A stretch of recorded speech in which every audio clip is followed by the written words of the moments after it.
Bank reconciliation, ये third unit का हमारा तीसरा हेड है। बैंक रिकंसिलिएशन समझाने से पहले थोड़ा सा रॉ बता देता हूँ उसका, कि हमारे जब पिक्चर वो मैं लेके समझाता हूँ। एक बिजनेस है, उसका बैंक में होता है पैसा, तो बैंक उसका रिकॉर्ड में अकाउंटिंग बैंक भी कर रहा होता है उसके लिए एक तरह से ना, उसके अकाउंट में कितना पैसा आया कितना गया, बैंक को भी अपने ज़ाहिर रिकॉर्ड्स मेंटेन रखने हैं, ठीक है। और बिजनेस खुद अपने पास भी रिकॉर्ड कर रहा होता है, बिजनेस जो मेनली रिकॉर्ड कर रहा होता है कैश बुक के अंदर कर रहा होता है, ठीक है। फिर कुछ अरसे बाद पता चलता है बैंक स्टेटमेंट आती है, बैंक स्टेटमेंट में पता चलता है कि भाई बैंक स्टेटमेंट के हिसाब से हमारा बैलेंस 1760 है, जबकि हमारे हिसाब से बैलेंस 1500 है। ये फर्क क्यों है?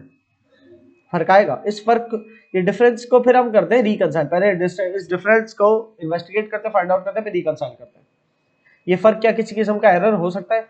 एरर भी हो सकता है, लेकिन एरर से पहले बहुत सारी और भी चीजें हो सकता है। क्यों हो सकता है फर्क? ये फर्क इसलिए हो सकता है कि आपके हाथ में चेकबुक, आपका कोई सप्लायर आया पेमेंट लेने, आपने उसको चेक काट के दे दिया। लेट्स सपोज सप्लायर को पेमेंट चाहिए थी आपसे $600, तो आपने उसको चेक काट के दे दिया, ठीक है ना।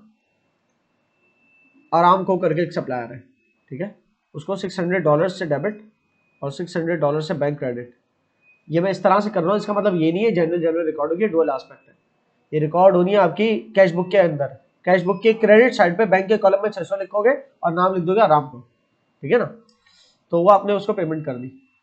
अच्छा, वो आपने पेमेंट की उसको, वो चेक ले गया, वो चेक जो अपनी डेट से 6 महीने तक कभी भी वो जमा कराए, जब भी वो जमा कराएगा तो बैंक से पैसा कटेगा ना मेरे।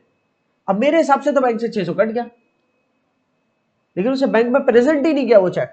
जब उसने बैंक में चेक प्रेजेंट ही नहीं किया, ये तो ये एक अनप्रेजेंटेड चेक है। आज नहीं तो कल वो पैसा प्रेजेंट करेगा, उसको पैसे मिल जाएंगे, लेकिन अभी तक उसने नहीं किया मैंने, और मेरे हिसाब से मैंने बैंक से पैसा कट गया। क्लियर? अब क्या आती है, वो लेके चला गया, 2-3 दिन 4 दिन हो गए, महीने की आखिरी तारीख आ गई और मेरे पास मेरा जो भी पियन है जो कि लेके आता है या बाय पोस्ट आती है, बैंक स्टेटमेंट आ गई मेरे ऑफिस में। अकाउंटेंट ने बैंक स्टेटमेंट खोली, उसमें देखा फाइनल बैलेंस क्या है, तो फाइनल बैलेंस उसको अकाउंटेंट को पता चला भाई हमारा फाइनल बैलेंस में फर्क आ रहा है। हमारे हिसाब से हमारी कैश बुक के अंदर जो एंडिंग बैलेंस है उस हिसाब से देखा जाए तो हमारा बैलेंस होना चाहिए $150,000, चलो राउंड फिगर सही है। और उनकी जब बैंक स्टेटमेंट आई है तो उसके हिसाब से हमारा बैलेंस है $152,000। अब आपने उस डिफरेंस को कहा कि 2000 का डिफरेंस है, ये 2000 का डिफरेंस कैसे आ रहा है? बैंक ने जो हमें भिजवाया उनकी अकाउंटिंग के तहत खाता, कि हमारा जो अकाउंट है उसमें $152,000 है, जबकि हमारे अकाउंट्स के हिसाब से हमारे पास कितना होना चाहिए? $150,000। तो ये $2000 कहाँ है? ये फर्क कैसे आया? ठीक है जनाब, इस फर्क को इन्वेस्टिगेट करने लगे तो पता चला एक ऐसा अमाउंट 600 का जो हम डिडक्ट कर चुके थे, बैंक ने डिडक्ट नहीं किया, क्योंकि वो बैंक में बंदे ने चेक ही प्रेजेंट नहीं किया। वो जब प्रेजेंट करेगा तो अमाउंट डिडक्ट होगी, तो एक तो 600 का फर्क है, सही ना। अगर मैं आर्जी तौर पर अपने 1,50,000 में 600 ऐड कर दूं तो 1,50,600 हो गया, अभी भी 1400 कम है, ठीक है। इसके बाद पता चला कि हमारे पास ज्यादा हमने देखा बैंक स्टेटमेंट से तो पता चला हमें एक हमारे कस्टमर ने डायरेक्ट हमारे अकाउंट में पैसा भेज दिया था $2000 का। तो उसने डायरेक्ट अकाउंट में पैसा भेज दिया $2000, तो ये हो गया $2600। $2600 ऐड किया तो 1,50,000 में $2600 ऐड करो, तो अब मेरा कहां चला गया? $1,52,600। अब ये इजाफी $600 हो रहा है और वहां उस हिसाब से तो भाई 52 आ रहा है। अब क्या है? फिर पता चला कि बैंक ने बैंक चार्जेस डिडक्ट किए, वो भी इत्तेफाक से तकरीबन $600 के थे, ठीक है। ओ बैंक ने तो डिडक्ट कर लिए ना, बैंक तो डिडक्ट कर चुका है, मेरे पास डिडक्ट करने मुझे $600 बैंक चार्जेस के नाम से। बैंक ने हमारे एटीएम चार्जेस काटे होंगे, ऑनलाइन ट्रांसफर जो भी चार्जेस होंगे वो काटे, तो बचा $1,52,000 मेरे पास भी, और बैंक स्टेटमेंट के तहत भी वो आया। ये दोनों टैली होनी चाहिए आपस में, ठीक है। इसे कहता है हमने बैंक को रिकंसाइल कर दिया, हमारे बैंक अकाउंट को रिकंसाइल कर दिया बैंक स्टेटमेंट के हिसाब से। क्लियर है? बहुत ही सरसरा सा समझा रहा हूं। एक बात तो ये, दूसरी बात ये, इस बात को हमेशा याद रखना, एक बैंक स्टेटमेंट दिखा भी देता हूं मैं उस तरह से कि जो हमारे लिए डेबिट है, जब हमारे लिए बैंक डेबिट हो रहा है तो बैंक के लिए वो क्या हो रहा है? बैंक क्रेडिट हो रहा है। जब हमारे हिसाब से बैंक अकाउंट में डेबिट ट्रांजैक्शन पड़ रही है तो ये हमारे हिसाब से, ठीक है ना, कंपनी के अकाउंट्स में। तो बैंक स्टेटमेंट में, हमारी बैंक स्टेटमेंट जो बैंक बना के देगा, तो उनके हिसाब से जो हमारा अकाउंट है वो, और उन्होंने नाम लिखा होगा, हमारी कंपनी का नाम लेट्स सपोज आलम को है, या हमारे टीचर रखते थे नाम, तो आलम को रखा, हमारी कंपनी का नाम है आलम को, जिसके लिए आप अकाउंटेंट हो, तो ये आप अकाउंटिंग करो आलम को के लिए। बैंक स्टेटमेंट में आलम को के नाम से एक अकाउंट होगा कस्टमर का, बैंक के तो आप कस्टमर हो ना, तो बैंक के पास आपका एक अकाउंट होगा आलम को के नाम से, और बैंक उस अकाउंट को हर दफा क्रेडिट करेगा जब जब आप डेबिट करोगे, ठीक है, तो बैंक क्रेडिट करेगा। बैंक के ये कॉलम्स है, डेबिट क्रेडिट, बैंक स्टेटमेंट में कॉलम होता है डेबिट क्रेडिट और बैलेंस। ये मत समझना जो डेबिट कर रहे हो वही क्रेडिट कर रहे हो भाई, डेबिट में का मतलब पैसा बैंक अकाउंट से कटा, बैंक स्टेटमेंट में क्रेडिट होने का मतलब पैसा बैंक अकाउंट में आया, और बैलेंस का मतलब जो नेट बैलेंस क्या बचा। मिसाल के तौर पे आप अपने बैंक में पैसा जमा कराते हो, आलम को के बिजनेस बैंक अकाउंट में पैसा जमा करवाते हो, तो आपके पास से कैश तो गया, कैश की बात करें बैंक अकाउंट में, आपके रिकॉर्ड्स के हिसाब से बैंक बैलेंस बढ़ जाना चाहिए, ठीक है, तो आप क्या करोगे, बैंक डेबिट करोगे, अपने पास क्या करोगे, बैंक डेबिट करोगे, राइट। बैंक लेट्स सपोज आपने डेबिट कर दिया $500 से, कैश के रेफरेंस से, ठीक है, कैश के रेफरेंस से आपने बैंक अकाउंट को डेबिट कर दिया। यहां पर बैंक का कॉलम बनाता हूं, और समझे कैश बुक की डेबिट साइड है, कैश बुक की डेबिट साइड का बैंक का कॉलम है, और कैश के रेफरेंस से आपने लिखा 500, मतलब कि 500 आप कह रहे हो कि आपने जमा करा दिया बैंक में। कैसे भाई, मैंने पेओन को पैसे दिए $500 और कहा बैंक अकाउंट में जाके जमा करा दो, तो आपके बिजनेस से कैश चला गया और बैंक अकाउंट में पैसा आपके हिसाब से आ गया। उसका डुअल एस्पेक्ट भी सोच लो तो क्या हुआ होगा, बैंक अकाउंट डेबिट और कैश क्रेडिट, ये इसका डुअल एस्पेक्ट हुआ होगा, ठीक है ना, ये इसकी डबल एंट्री इस तरह से, सही, आपके तहत ये हुआ है जो आपने यहां पर लिख के दिखाया। बैंक के पास क्या हुआ है, बैंक के पास कैश आया है, तो बैंक कहेगा कि कैश डेबिट हुआ है बैंक के पास, और बैंक उसके बदले क्रेडिट कर देगा आलम को का अकाउंट 500 से। तो जब जब बैंक आपका अकाउंट क्रेडिट कर रहा है, इसका मतलब आपके बैंक में पैसा, आपके बैंक अकाउंट में पैसा आ रहा है। और इसी तरीके से आपके बिजनेस का कोई एटीएम कार्ड है या कोई डेबिट कार्ड है, उसको किसी ऑनलाइन परचेज में आपने यूज किया, आपने अपने बिजनेस का डेबिट कार्ड किसी किस्म की ऑनलाइन परचेज में यूज किया। अगर मैं इसको थोड़ा सा यहां से लेके करके दिखा देता हूं, ये आपकी डेबिट साइड है कैश बुक की, कैश बुक के अंदर बैंक अकाउंट की डेबिट साइड है, ठीक है ना, कैश का कॉलम नहीं है समझो, और चलो ये कैश का कॉलम है, ये डेबिट साइड है पूरी, और ये कैश बुक की क्रेडिट साइड है, ठीक है, इसमें बैंक का कॉलम ये रहा। तो अगर आपका, आपने बिजनेस का कार्ड यूज किया और कोई पेमेंट की, कौन सी पेमेंट की, मिसाल के बिजली का बिल पे कर दिया, ठीक है, तो आप लिखोगे यूटिलिटी बिल के नाम से,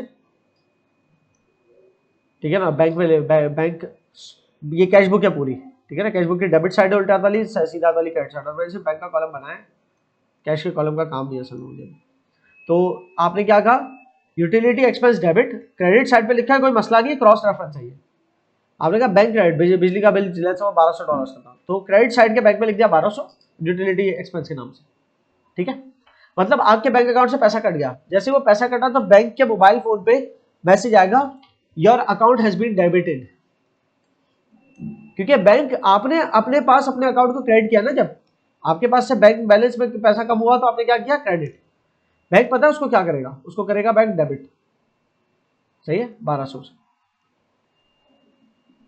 क्लियर है। बैंक यूटिलिटी एक्सपेंस नहीं लिखेगा, बल्कि बैंक ये लिखेगा जिस अकाउंट में आपने पैसा ट्रांसफर किया है, तो वो अकाउंट होगा के इलेक्ट्रिक का अकाउंट, लेट्स सपोज के इलेक्ट्रिक, ये जो इलेक्ट्रिसिटी कंपनी है उसका अकाउंट। पहले आपका बैलेंस जो है, पहले बैंक अकाउंट क्रेडिट हुआ था, उससे पहले लेट्स सपोज $0 थे आपके बैंक में, तो $0 थे पहले, उसमें $500 ऐड हो गए, तो कितने बन गए बैलेंस, $500। फिर $500 में से $1200 डिडक्ट हुए। क्रेडिट कॉलम का जो बैलेंस होता है वो पॉजिटिव होता है बैंक स्टेटमेंट के अंदर, और डेबिट कॉलम का बैलेंस डिडक्ट होता है। जब 500 से 1200 गए तो -700 बचे, आपके बैंक बैलेंस हो गया -700। पॉसिबल है, अगर आपको बैंक ने फैसिलिटी दी है कि आप नेगेटिव भी जा सकते हो, जिसे हम क्या कहते हैं, बैंक ओवरड्राफ्ट, कि आपने अपने पास अवेलेबल बैलेंस से ज्यादा निकलवा लिया, ठीक है, ये पॉसिबल है। बहरहाल, तो कुछ कुछ बात समझ में आई कि बैंक स्टेटमेंट एक अलग डॉक्यूमेंट है और ये एक अलग डॉक्यूमेंट है, किस तरह से वर्क करते हैं दोनों, ठीक है। जब बैंक स्टेटमेंट अभी आपको मैं दिखाऊंगा तो आपको और क्लियर हो जाएगा। बहरहाल इस बात के साथ हम स्टार्ट कर रहे हैं अपनी बैंक रिकंसिलिएशन का topic. Use and purpose of a bank statement. A bank statement is a document provided by the bank. Bank statement कौन सा डॉक्यूमेंट है जो बैंक प्रोवाइड करता है आपको, बिजनेस आप हो, आपका बैंक में अकाउंट है, तो वो जो भी बैंक है, ठीक है, let's suppose Meezaan bank limited है, तो उसने आपको बैंक स्टेटमेंट लाके प्रोवाइड किया, आपको दी, ठीक है ना। टू एन अकाउंट होल्डर आप है, आपके बिजनेस का नाम आलम को लिमिटेड है, ठीक है।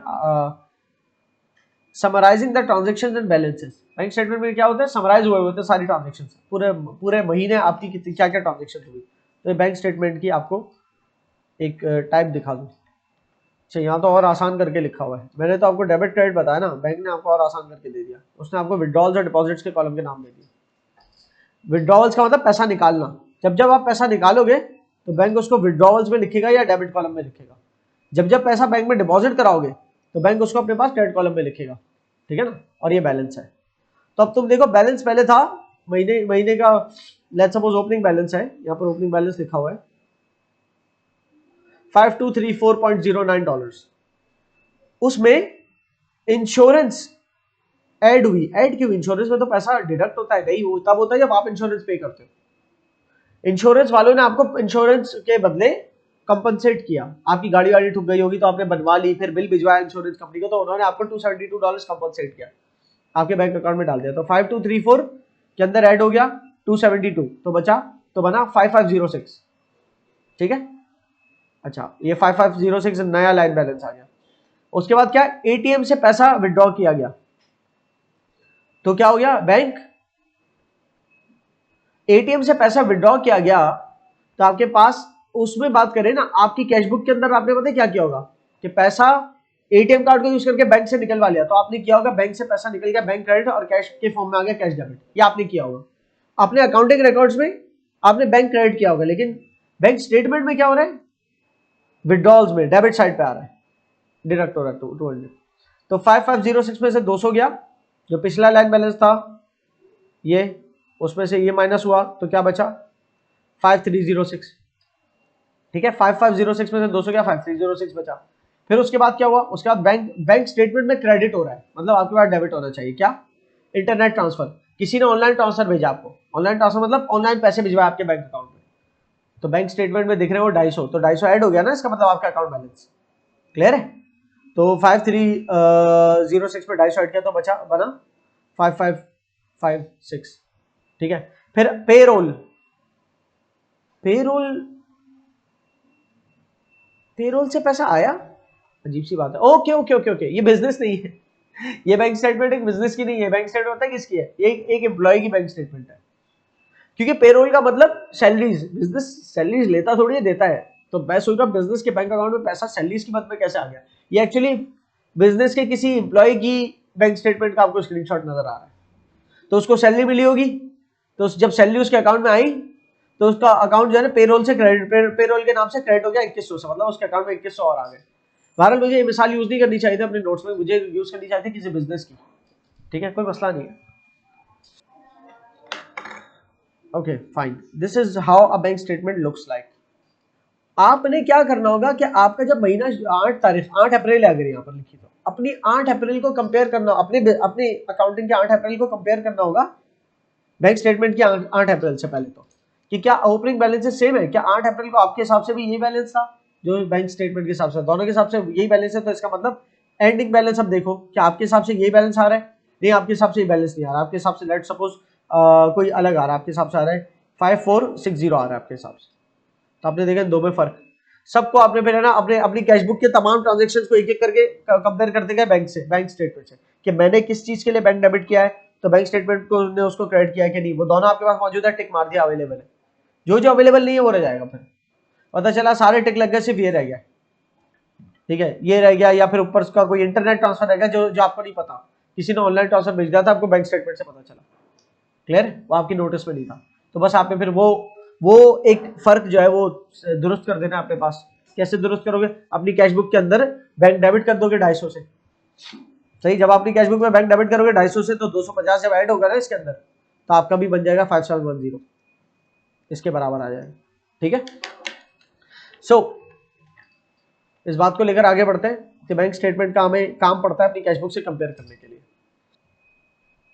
The banks records and the companies records may not always match, जरूरी नहीं हमेशा मैच करें। क्यों?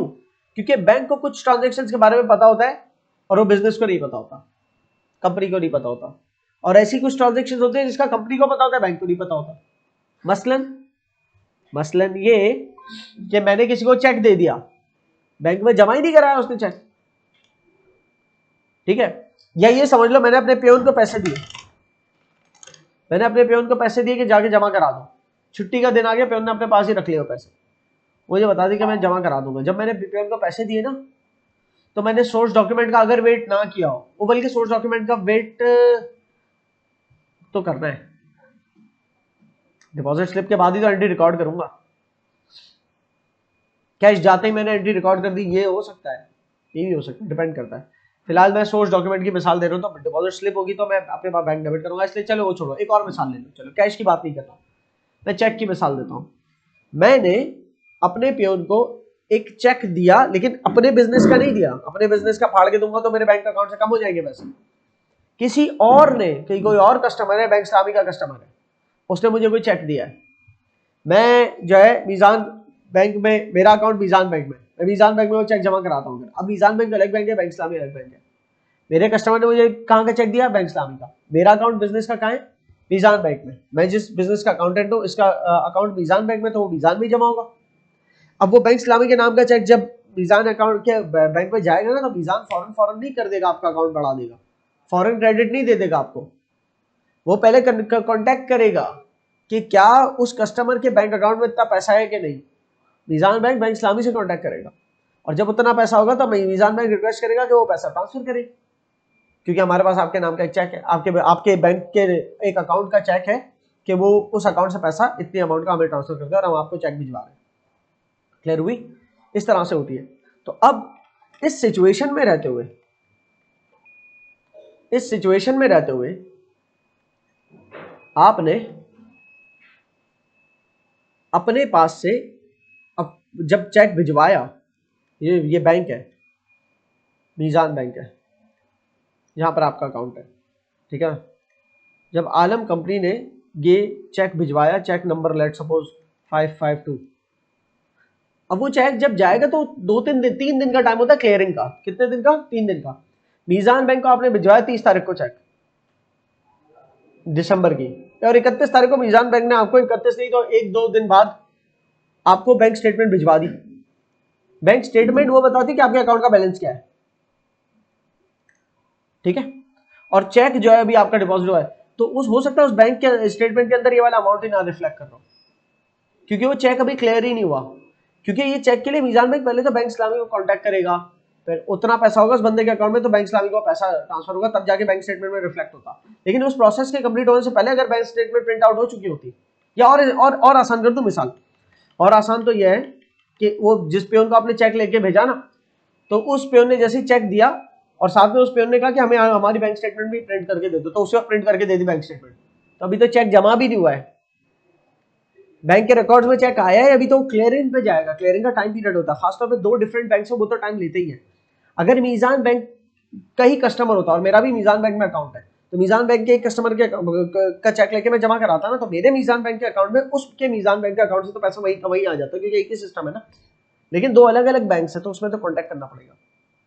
क्लियर है? उसमें थोड़ा टाइम लगेगा। बहरहाल, तो अभी तो मेरा पेयोन गया है, चेक दिया और साथ में कह रहा बैंक स्टेटमेंट भी मंगवाई है हमारे अकाउंट मैनेजर ने, उससे बैंक स्टेटमेंट प्रिंट निकाल के दे दी क्लर्क ने, तो बैंक स्टेटमेंट लेके पहुंच गया। क्या उस बैंक स्टेटमेंट में नजर आ रहा होगा ये अमाउंट? नहीं आएगा, क्योंकि वो अमाउंट तो भी क्लियर होना बाकी है। क्लियर हो रही?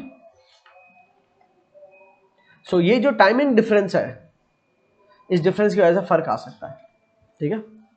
सो कुछ चीजें ऐसी होती है कि बैंक को पता होती है, बिजनेस को नहीं पता होती। कुछ चीजें ऐसी होती है जो बिजनेस को पता होती है, बैंक को नहीं पता होती, ठीक है। मिसाल तौर पे बैंक को क्या पता है, बिजनेस को नहीं। बैंक ने जो बैंक चार्जेस डिडक्ट किए हैं वो बैंक को पता है, जब बैंक स्टेटमेंट आएगी तब हमारे सामने है, फिर वहां बैंक स्टेटमेंट देख के फिर हमने एंट्री बनाई, बैंक चार्जेस की हमने एंट्री बनाई अपनी कैश बुक के अंदर, जिसमें हमने हमारी कैश बुक के जो क्रेडिट साइड में बैंक का कॉलम है उसमें लिख दिया वो जो बैंक चार्ज लेट्स सपोज $800 थे, तो क्रेडिट साइड कैशबुक के क्रेडिट साइड वाले बैंक कॉलम के अंदर बैंक चार्जेस के नाम से लिख दिया, मतलब बैंक चार्जेस एक्सपेंस होता है हमारा के नाम से 800।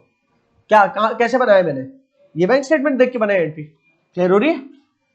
अच्छा, बैंक रिकंसिलिएशन एक प्रोसेस का नाम है, हमारे अकाउंटिंग के अंदर रहते हुए हम एक मतलब थोड़ी सी वर्किंग करते हैं बैंक रिकंसिलिएशन की। मतलब ये कि कोई बिजनेस करता है मंथली, कोई बिजनेस करता है एवरी 6 मंथ, जैसे सेमी एनुअली कहते हैं या एनुअली करते हैं, क्वार्टरली करते हैं, ठीक है। लेकिन उमूमन तमाम बिजनेसेस बैंक रिकंसिलिएशन वैसे मंथली करते हैं कि हर मंथ एंड पे जो बिजनेस की कैश बुक के क्रेडिट पे बैलेंस बन रहा है बैंक का, क्रेडिट पे डेबिट पे जहां भी बन रहा है, वो जो भी सीडी बैलेंस बन रहा है बैंक, तो बिजनेस हर मंथ एंड पे जो सीडी बैलेंस बैंक अकाउंट का हमारे हिसाब से बन रहा है, बिजनेस की कैश बुक के हिसाब से बन रहा है, क्या वही बैंक बैलेंस बैंक स्टेटमेंट के हिसाब से भी बन रहा है? जो कि नहीं बनेगा, डिफरेंसेस होंगे।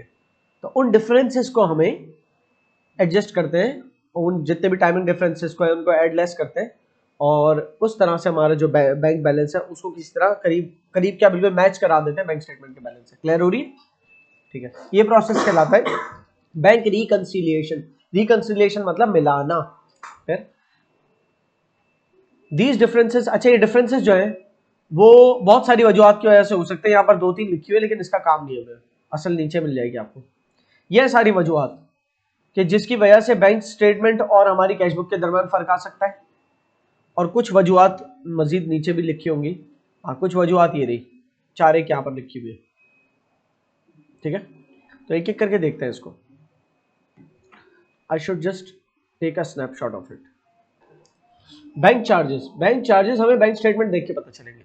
बैंक हमारी कैशबुक बनी हुई है, उसका एंडिंग बैलेंस हमारे सामने, बैंक स्टेटमेंट आ गए, बैंक स्टेटमेंट और हमारा एंडिंग बैलेंस में फर्क आ रहा है, ठीक है। लेट्स सपोज हम किसी एक स्पेसिफिक मंथ के लिए काम करें, नवंबर, हम अपनी अकाउंटिंग कर रहे हैं 30 नवंबर 2023 के लिए, तो ये मंथ शुरू होगा 1 नवंबर 2023 से। तो पहले तो इंपॉर्टेंट ये है कि 1 नवंबर को जो हमारे तहत बैलेंस था और जो बैंक स्टेटमेंट के तहत बैलेंस था 1 नवंबर को, वो हमारा सेम होना चाहिए, ठीक है। क्योंकि हमने 1 नवंबर के बैलेंस तक को भी तो रिकंसाइल किया ही होगा ना, पिछले महीने का भी तो आखिरी डेट का बैलेंस रिकंसाइल किया ही होगा, तो वही 1 नवंबर का और बैंक स्टेटमेंट का बराबर ही आया होगा। इसी तरह हम 30 नवंबर तक इस दफा जो वर्किंग कर रहे हैं अपनी, कि इस दफा हमारा 30 नवंबर को जो बैलेंस आ रहा है बैंक स्टेटमेंट का बैलेंस आ रहा है, अभी तो फर्क है, बैंक रिकंसिलिएशन के बाद दोनों बराबर हो जाएंगे फर्क, तो 1 दिसंबर का मेरा और बैंक अकाउंट का बैलेंस सेम ही होगा फिर। क्लियर हो रही?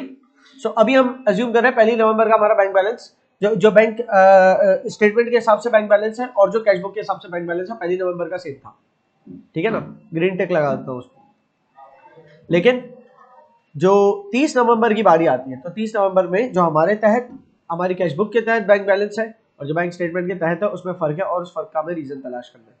क्लियर है? Why is this difference? एक वजह है बैंक चार्जेस। बैंक चार्जेस का किसको पता होगा? बैंक को पहले से पता होगा। हमें कब पता चलेगा? बैंक स्टेटमेंट देखने के बाद। ऐसा मुमकिन है कि बैंक चार्जेस जब बैंक ने डिडक्ट किया तो हमें ईमेल की हो। अभी कौन बिजनेस के ईमेल अकाउंट्स खोलेगा? नॉर्मली वो ईमेल भी खोल देंगे बाद में, लेकिन नॉर्मली ये ट्रांजैक्शंस जो है ना बैंक रिकंसिलिएशन के वक्त देखी जाती है। तो बैंक चार्जेस का आपने जो है ना एक वो बनाया, बैंक चार्जेस डेबिट और बैंक क्रेडिट। ये मैं डुअल एस्पेक्ट बता रहा हूँ, बनेगी आपकी कैशबुक में, ठीक है। बल्कि कैशबुक के टी अकाउंट के तौर पे ही बना देता हूँ, ज्यादा बेहतर यही है। कैशबुक पूरी नहीं बना रहा, समझो कैशबुक का सिर्फ बैंक का कॉलम है, लिख तो कैशबुक रहा हूँ लेकिन सिर्फ बैंक का कॉलम, ये क्रेडिट साइड है, ये डेबिट साइड है, ठीक है ना। तो बैंक चार्जेस डेबिट और बैंक क्रेडिट हो रहा है, कैशबुक का बैंक का कॉलम है, ठीक है। तो बैंक क्रेडिट करना है, ठीक है ना, कितने से? लेट्स सपोज $300 से, और नाम दे दिया बैंक चार्जेस, एकदम टी की तरह, बैंक के टी अकाउंट की तरह ये। क्लियर है? चाहो तो आप यू लिख दो या इसको सिर्फ बैंक की हेडिंग ही डाल दो, क्योंकि एक तरह कैशबुक भी टी अकाउंट ही होता है बैंक का, बैंक और कैश का। अच्छा जी, ओके। तारीख डाल दो आखिरी डेट की कि जब ये पता चली बात, 30 नवंबर को। बैंक इंटरेस्ट पेड, हमने बैंक को इंटरेस्ट पे किया, तो ये बात, ये हमने कोई लोन ली हुई होगी बैंक से, बैंक ने उसका इंटरेस्ट माइनस किया, तो ये बात हमें बैंक स्टेटमेंट देखने के बाद पता चली। आप ये कह सकते हो सर, बैंक की हमने जब लोन ली, जब बैंक से लोन ली, लेट्स सपोज हमने लोन ली 500,000, और अगर वो जिसने लोन ली वो मतलब 5% इंटरेस्ट रेट के ऊपर थी, या 1% इंटरेस्ट पर मंथ लगा दो, 1% पर मंथ, ठीक है ना, हर मंथ का 1% लगेगा हर मंथ में। तो 5 लाख का 1% कितना होता है? $5,000। $5,000 का इंटरेस्ट हमें तो पता ही है, तो हम तो हर महीने रिकॉर्ड ही करेंगे, बैंक स्टेटमेंट देखने की जरूरत क्या है? पहली बात तो बहुत सारी ऐसी चीजें जो पहले से पता भी होती है ना, फिर भी बैंक स्टेटमेंट से ही क्लिक होती है हमें कि बनानी एंट्रीज, ठीक है, नंबर 1। नंबर 2 ये कि ऐसा भी तो हो सकता है कोई वेरिएबल अमाउंट हो, जरूरी है 5 लाख हो सकता है बैंक ओवरड्राफ्ट किया हो गया हो। जब मेरे बैंक को मैंने इंस्ट्रक्ट किया था जब भी बिजली का बिल आया आप पे कर देना, तो बैंक ने तो खुद से बिजली का बिल पे कर दिया, वो भी मुझे बैंक स्टेटमेंट से देख के पता चलेगा। और जब बैंक ने बिजली का बिल पे किया तब मेरा अकाउंट नेगेटिव हो गया था, वो ओवरड्राफ्ट पे चला गया था, और उस ओवरड्राफ्ट का अमाउंट मुझे नहीं पता कितना हो, और उस ओवरड्राफ्ट के ऊपर बैंक ने इंटरेस्ट चार्ज किया अगर, अब लेट्स सपोज वो अमाउंट हुआ हो $5286 ओवरड्राफ्ट है बैंक में, और उस ओवरड्राफ्ट को 10 दिन गुजर चुके, तो 1% 5286 का अगर पर मंथ है ना ओवरड्राफ्ट के ऊपर, तो 1% तो आता है 5228.6, लेकिन सिर्फ 10 दिन का इंटरेस्ट निकालना है, क्योंकि सिर्फ 10 दिन का ओवरड्राफ्ट है वो अभी तक, तो वो तो फिर और कम हो जाएगा, जो कोई अलग सा अमाउंट हो सकता है इंटरेस्ट का, ये बोलो, ये मुझे नहीं पता कि क्या अमाउंट है। बैंक स्टेटमेंट आएगी चुपचाप देख लूंगा उसमें से, कहने का मकसद ये कि अलग से ही कोई इंटरेस्ट बन रहा है, इससे बेहतर यही कि मैं डायरेक्ट बैंक स्टेटमेंट देख के पता कर लूँ भाई इंटरेस्ट मेरा एक्सपेंस लेट सपोज हुआ $324 का, तो फिर मेरा बैंक क्रेडिट हो गया $324 से, और नाम दे दिया इसको इंटरेस्ट एक्सपेंस, ठीक है। ये भी 30 नवंबर को हुआ जनाब। और बढ़े, बैंक इंटरेस्ट रिसीव्ड, अच्छा आपको भी इंटरेस्ट मिला, कैसे मिला? आपने किसी को कोई लोन दिया हुआ था सूद पे, खुदा ना खास्ता आपके बिजनेस ने तो लोन दिया हुआ था, और उसने आपको इंटरेस्ट पे बैक किया, ठीक है, उसने आपको इंटरेस्ट पे बैक किया, मतलब आपने लोन दिया हुआ था मिसाल तौर पे वही 500,000 का लोन दिया हुआ था, पर मंथ उसने 1% आपको इंटरेस्ट देना था, तो वो आपको अपने बैंक अकाउंट से पता चला कि भाई उसने इंटरेस्ट दे दिया हमें, तो ये रिसीव हुआ है, ये आपको रिसीव हुआ है पैसा, ठीक है।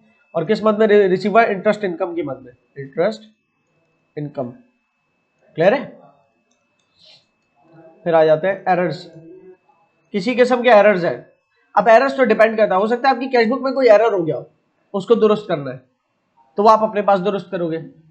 हो सकता है बैंक स्टेटमेंट में कोई एरर हो, तो वो आप बैंक को कहोगे कि अपनी स्टेटमेंट दुरुस्त करो, एरर की ट्रीटमेंट ये है, क्लियर है। इसी तरीके से क्रेडिट ट्रांसफर्स, क्रेडिट ट्रांसफर्स का मतलब ये होता है, क्रेडिट ट्रांसफर्स का मतलब आपको क्या समझ में आता है? इस लफ्ज क्रेडिट ट्रांसफर से क्या मतलब समझ में आता है? बैंक स्टेटमेंट में लिखा हुआ है क्रेडिट ट्रांसफर, बैंक में जो पैसा आया है ये होता है डायरेक्टली आया है, किसी ने ऑनलाइन पैसा भेजा आपके बैंक अकाउंट में, तो बैंक स्टेटमेंट ने क्या किया, बैंक ने क्या किया, बैंक ने आपका अकाउंट क्रेडिट कर दिया, क्योंकि बैंक आपका अकाउंट बढ़ाने के लिए क्या करता है, क्रेडिट करता है। तो क्रेडिट ट्रांसफर बैंक के नजरिए से देखा जाए ना, क्योंकि बैंक स्टेटमेंट में लिखा है क्रेडिट ट्रांसफर, तो उसका मतलब यह है कि ऑनलाइन किसी ने आपके बैंक अकाउंट में पैसा भिजवाया है, तो आप इसके बदले क्या करोगे, अपने पास बैंक डेबिट कर दोगे। लेट्स सपोज क्रेडिट ट्रांसफर आपका हुआ है 350 से, ठीक है ना, जिसने भी किया है लेट्स सपोज उसका अकाउंट आ रहा है अल्फा को, ने आपको ट्रांसफर किया 350, तो बैंक डेबिट हो गया, क्लियर है। फिर मैं क्रॉस एंट्रीज बना नहीं रहा हूँ, अभी आप देखो गुजर में बैंक डेबिट हो रहा है अल्फा को के नाम से, तो परचेजेस लेजर के अंदर अल्फा को के टी के अंदर जो है ना, ओ सॉरी सेल्स लेजर के अंदर अल्फा को के टी अकाउंट के अंदर अल्फा को क्रेडिट करना होगा, और अल्फा को क्योंकि हमारा डेबिटर है, तो वो तो सेल्स लेजर को छोड़ो, अगर हम उसकी बात करें जनरल लेजर्स के अंदर, तो जनरल लेजर्स के टोटल जितने भी डेटर्स है ना, उसमें ये 350 के नाम से 350 का अमाउंट जो है ना, वो बैंक के नाम से क्रेडिट करना होगा डेटर्स के अंदर। इतनी कभी क्रॉस वर्किंग की बात नहीं हो रहा है, सब हम पहले कर चुके हैं, ठीक है। या आपने खुद ही इमेजिन करना है तो करो, अभी सिर्फ मैं बैंक का टी बनाया हुआ है मैंने, बैंक का टी बोलो या कैशबुक बोलो। डायरेक्ट डेबिट्स, डायरेक्ट डेबिट्स क्या होता है? डायरेक्ट डेबिट्स होते हैं कि ऑनलाइन आपको पैसा मिला, ऑनलाइन क्रेडिट है ना जैसे, वैसे ही बैंक गायरो ट्रांसफर्स भी होते हैं, बैंक गायरो ट्रांसफर्स। इन दोनों सूरतों में क्या हो रहा है, आपका डिपॉजिट में इजाफा हो रहा है, मतलब बैंक बैलेंस में डिपॉजिट्स हो रहे हैं, डिपॉजिट्स बोल दो या एडिशंस बोल दो, ठीक है ना, या फिर ये बोल दो कि बैंक अकाउंट क्रेडिट हो रहा है, किसमें, बैंक स्टेटमेंट में, क्रेडिट हो रहा है। कहां पर? ये सब कहां हो रहा है? बैंक स्टेटमेंट में। ठीक है, तो इसका मतलब आप क्या करोगे, इसके बदले आप क्या करोगे, कैश कैश बुक के अंदर बैंक डेबिट कर दोगे, बैंक अकाउंट को डेबिट कर दोगे। क्लियर?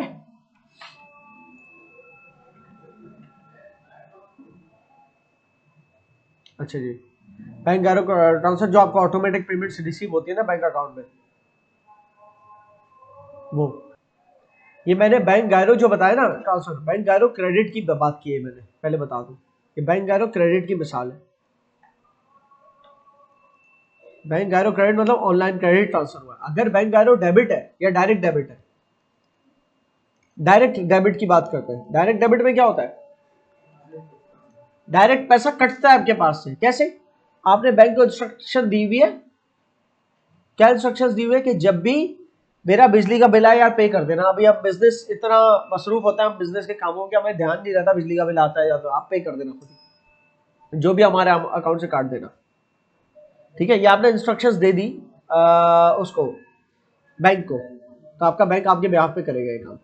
तो डायरेक्ट डेबिट मतलब बिजली का बिल पे कर दिया, इंश्योरेंस प्रीमियम पे कर दिया, या जो भी इस तरह की चीजें जो कि कोई भी रेगुलर अमाउंट्स है लेकिन फिक्स्ड रही है। अच्छा, इसमें एक और बात बताता हूँ, डायरेक्ट डेबिट की तरह एक और चीज होती है स्टैंडिंग ऑर्डर, वो भी डायरेक्ट डेबिट की तरह ही होता है, लेकिन स्टैंडिंग ऑर्डर में जो है ना अमाउंट्स एंड टाइमिंग्स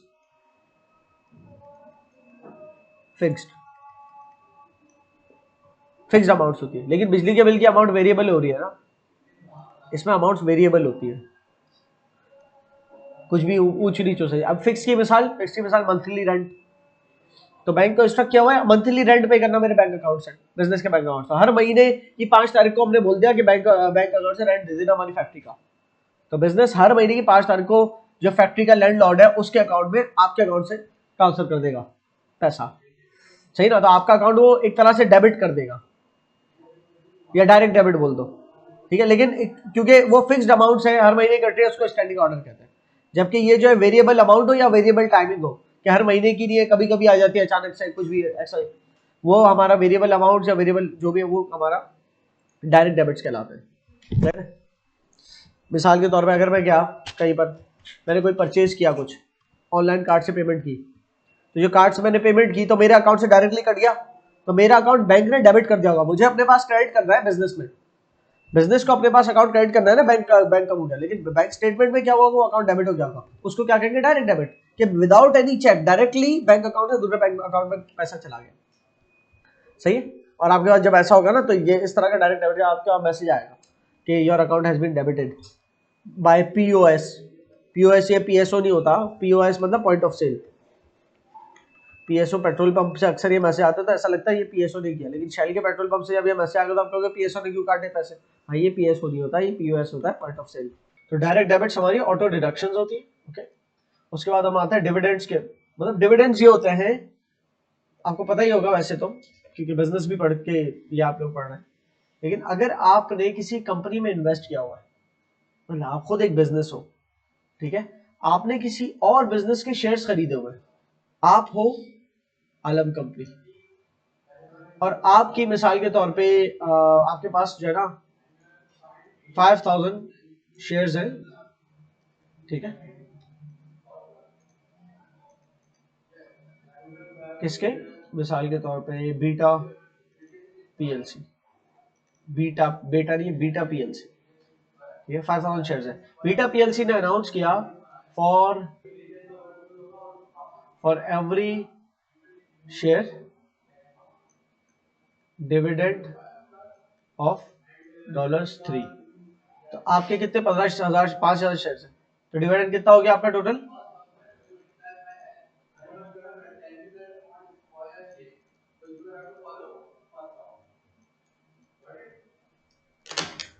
15,000 का। ठीक है,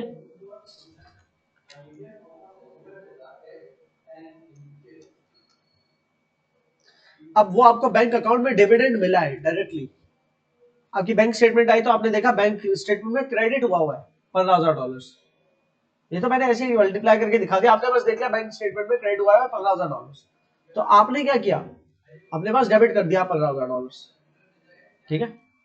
बैंक कैश बुक के बैंक के टीम में डेबिट कर दिया आपने $15,000, किस नाम से, डिविडेंड इनकम के नाम से। और जब ये कैश बुक से पोस्ट होगा आपके लेजर में, तो डिविडेंड इनकम का टी क्रेडिट हो जाएगा। और कैश बुक में तो वैसे एक दफा डेबिट डेबिट हो गया ना, बैंक डेबिट हो गया ना कैश बुक के अंदर। अगर आप बैंक का अलग से टी अकाउंट बनाते जनरल लेजर में, तो मैं बैंक डेबिट जनरल लेजर में करके दिखाओ और डिविडेंड इनकम क्रेडिट अलग से करके दिखाओ। लेकिन कैश बुक का बैंक का टी आपका बना हुआ है ऑलरेडी, आप समझो। तो आपका बैंक अकाउंट डेबिट हो रहा है 15,000 से, डिविडेंड इनकम बस आपने क्रेडिट करनी है टी अकाउंट्स में। कह रहे जब टी अकाउंट्स की बात हो रही है, बहरहाल फिलहाल हमसे बैंक अकाउंट देख रहे हैं। स्टैंडिंग ऑर्डर क्या है, अभी बताया, डायरेक्ट डेबिट की तरह है कि डायरेक्टली आपके अकाउंट से पैसे कट रहे हैं। बस डायरेक्ट डेबिट में क्या अलग अलग अमाउंट्स हो सकती है, सही ना, वेरिएबल अमाउंट्स अचानक से महीने के बीच में आ सकते हैं, कोई भी रोज आ सकते हैं, 3-4 दफा, कुछ भी जो डायरेक्टली आपके ऑनलाइन पैसा कट रहा है वो डेबिट हो रहा है।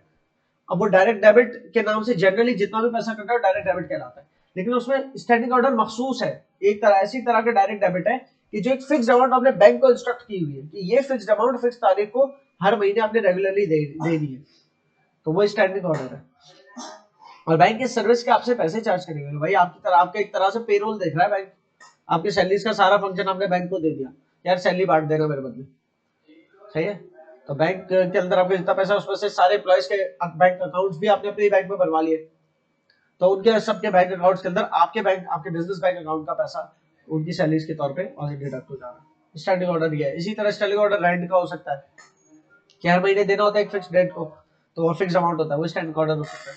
स्टैंडिंग ऑर्डर इंश्योरेंस का हो सकता है कि अगर मंथली इंश्योरेंस जमा करानी है, किसी किस्म की इंस्टॉलमेंट्स का हो सकता है कि बिजनेस से कोई चीज परचेज के कोई नॉन करंट एसेट खरीदा है इंस्टॉलमेंट्स पे, बिजनेस से 10 फोटोकॉपीज खरीदे इंस्टॉलमेंट्स में, तो जिससे खरीदे इंस्टॉलमेंट्स में हर महीने उसको इंस्टॉलमेंट्स हमारे बिजनेस बैंक अकाउंट से कट जाए। क्लियर है।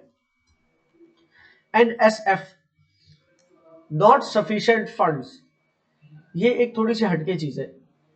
अक्सर आप टर्म सुनोगे बाउंस चेक, अल्लाह करे अक्सर ना सुनो ये। बाउंस चेक का मतलब क्या होता है, पैसे नहीं थे। एनएसएफ बोलो या बाउंस चेक बोलो, मतलब ये कि bank will not honour, bank dishonours या ऑनर नहीं करता बैंक इस चेक को, bank dishonours this cheque. Cheque की स्पेलिंग क्यूयूई भी होती है और सीएचई के चेक भी होती है स्पेलिंग, सीएचई के, ये दोनों स्पेलिंग, ये ब्रिटिश स्पेलिंग है। तो डिसऑनर्ड चेक बोलो, बाउंस चेक बोलो या एनएसएफ बोलो, इसका मतलब ये है कि आपने मिसाल के तौर पे आपने किसी सप्लायर को पेमेंट की, तो आपने अपने पास कर दिया बैंक क्रेडिट, और सप्लायर का नाम लेट्स सपोज सप्लायर था आपका बीटा पीएलसी, उसको डेबिट कर दिया, ठीक है। पेमेंट आपने की $750 की, सही है। तो ये पेमेंट जो आपने की है, आपने जब चेक फाड़ के दे दिया ना अपने सप्लायर को, दैट्स द पेमेंट। आपने अपने पास एंट्री बना दी बैंक क्रेडिट, अब वो पता नहीं कब चेक जमा कराएगा, जब तक वो नहीं जमा करेगा पहले तो ये अनप्रेजेंटेड है, बैंक स्टेटमेंट में वैसे ही रिफ्लेक्ट नहीं हुआ, लेकिन जाके उसने फौरन जमा करा दिया, अगर फौरन जमा कराया लेकिन बैंक ने उसको ठप्पा मार के दे दिया कि नॉट सफिशिएंट फंड्स, पैसा ही नहीं है इस बैंक में, बैंक बैलेंस ही नहीं है, तो आके मुझे कहेगा कि भाई ये तो पैसा ही नहीं आपके बैंक में, सही, तो भाई एंट्री रिवर्स करूंगा, ठीक है ना, बीटा पीएलसी क्रेडिट कर दूंगा और बैंक डेबिट कर दूंगा। क्लियर है। फिर दूसरे एंड में ये भी हो सकता है कि हमें जिसने चेक दिया वो उसके अकाउंट में बैलेंस ना हो, ये भी तो पॉसिबल है, ठीक है ना, ये भी हो सकता है कि हमें जिसने चेक दिया उसके अकाउंट में बैलेंस नहीं है। ऐसी सूरत में क्या करूंगा, मुझे चेक मिला, मैंने जमा करवा दिया, बैंक डेबिट करवा दिया, मैंने अपने पास चेक लेके पेमेंट को फिर बाद में भेजूंगा कि इसको बैंक में जमा कर देना, खैर बैंक डेबिट कर दिया मैंने अपने पास, और वो जिस कस्टमर ने मुझे चेक दिया वो डेटर मेरा जो भी है उसका उसके नाम से क्रेडिट कर दिया, मतलब फिक्सर लिमिटेड करके, फिक्सर्स लिमिटेड करके कोई है हमारा, जहाँ मैंने रिपेयर्स वगैरह कराई अपनी मशीनरी की, ठीक है। तो उसको मैंने वो रिपेयर्स हमने नहीं कराया मशीनरी की, हमने उसकी रिपेयर सर्विसेज दी, तो उससे हमें पैसा मिला, बैंक डेबिट हुआ हमारा $900 से और वो डेटर क्रेडिट हो गया। अब क्या है हुआ ये कि वो जो चेक है ना बाउंस होकर आ गया, वो क्लियरिंग पे गया, क्योंकि वो चेक क्लियरिंग पे जाता है ना पहले तो। लेट्स सपोज डिफरेंट बैंक का चेक था तो ऑन द स्पॉट तो नहीं हो जाएगा अमाउंट ट्रांसफर।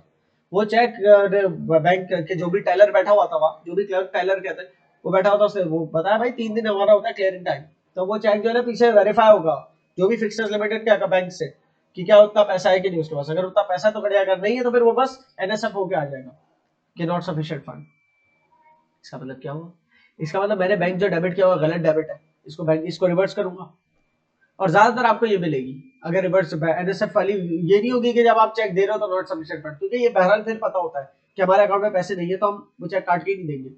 लेकिन ये नहीं पता होता ना कि कस्टमर जिससे हमें चेक मिला है उसके बैंक में बैलेंस है कि नहीं है, तो हम जाके जमा करवाते हो। उमूमन जो है ना हमारे पास चेक आया और वो बाउंस हो गया, तो जब तक बाउंस नहीं हुआ था हमारी एंट्री हम बना चुके थे bank debit fixers limited credit, लेकिन जैसे ही बाउंस हो गया तो इसका मतलब बैंक को मुझे क्रेडिट करना है, सही ना। तो हम अज्यूम करेंगे कि पिछली हमारे टी अकाउंट तक बैंक जो है वो सही डेबिट, बैंक डेबिट तो हो चुका था जो भी हमारा बैंक का बैलेंस था उसमें, पहले से बैंक का जो भी बैलेंस आ रहा होगा। अच्छा वो पहले से जो बैलेंस आ रहा है उसको भी मैं अज्यूम कर ही लेता हूँ, पहले से जो भी बैंक का बैलेंस है उसको ब्रॉट डाउन करना भूल गया मैं।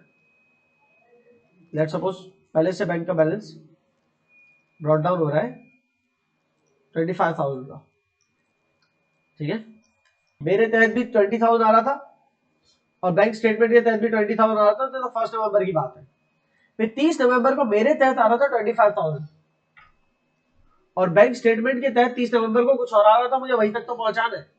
तो इस 25,000 को मैं कहूंगा अगर बैंक स्टेटमेंट के तहत आ रहा था मिसाल तौर पर 29,000 30 नवंबर को, तो इन दोनों में फर्क है ना।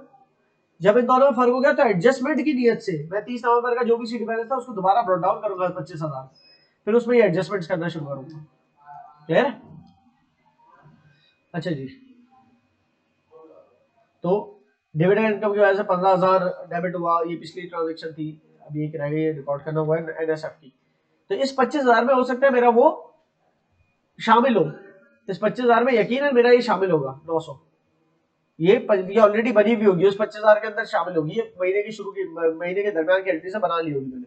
लेकिन अब महीने के एंड में पता चला नहीं यार दिस डजंट एग्जिस्ट, ये तो मेरी गलत बनाई हुई थी, तो इसको मैं काट नहीं दूंगा, बल्कि क्या करूंगा एक एंट्री बनाऊंगा बैंक क्रेडिट 900 से और फिक्सर्स डेबिट 900 से, ठीक है ना, फिक्सर्स लिमिटेड डेबिट। अब आप डायरेक्ट आप डेबिट क्रेडिट ना करो, बस जहन में रखो, ये जहन में समझने वाली है। डुअल एस्पेक्ट इसका जहन में आपको समझ में आ गया कि ये तो पहले से बनी हुई थी ना, अब इसका इफेक्ट खत्म करना है मुझे, ठीक है। तो जहन में मुझे ये बना लिया entry fixers limit debit bank credit करना है, तो बस बैंक को क्रेडिट कर देता हूँ 900 से फिक्सर्स के नाम से, ठीक है। तो ये नॉट सफिशिएंट फंड था। अभी कितना हो रहा है 35350 आ रहा है दोनों तरफ। ये चलो बैंक की मिसाल ले लेते हैं, जो भी इसका बैलेंस आ रहा है वही बैंक स्टेटमेंट का होगा, ठीक है। या अभी चलो बैंक स्टेटमेंट का बैलेंस कितना है 29,000 है, याद रखना बैंक स्टेटमेंट का बैलेंस कितना है, बैंक स्टेटमेंट है, ठीक है ना। जबकि ये मेरा क्लोजिंग बैलेंस है मेरे कैश बुक के तहत था, तो अब मेरा क्लोजिंग में थोड़ा फर्क आया होगा, 25 से थोड़ा फर्क आ गया, 25,000 प्लस 15,000 40,000 आज 45,000 45,350 करते हैं, ठीक है।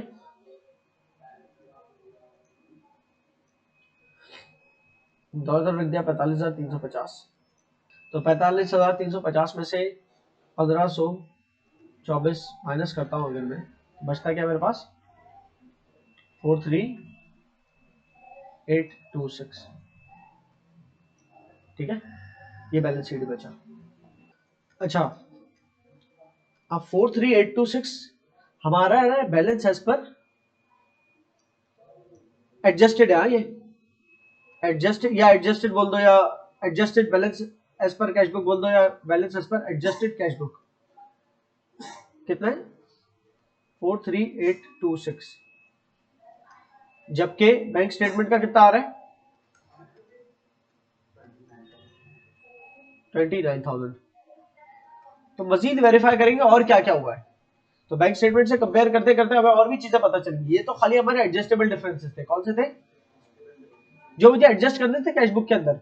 कुछ डिफरेंसेस होते हैं टाइमिंग डिफरेंसेस, भाई ये तो एडजस्टिंग डिफरेंस है कि अगर मेरे बैंक ने बैंक चार्जेस काटे तो मुझे रिकॉर्ड करना है मेरी कैश बुक में, लेकिन मेरे सप्लायर ने अभी तक चेक नहीं जमा कराया कि मेरा बैंक से पैसा कटे, तो उसको मैं रीएडजस्ट थोड़ी करूंगा कि सप्लायर ने अभी तक जमा नहीं कराया, जब वो जमा कराएगा तब मैं अपने बैंक से पैसा कम करूंगा। ऐसा आज नहीं तो कल जमा करा देगा वो पैसे, वो मतलब आज नहीं तो कल चेक जमा करा के पैसे कटवा लेगा मेरे बैंक अकाउंट से। तो जब भी आज नहीं तो कल हो जाना है ना, अब तो टाइमिंग डिफरेंस है ये।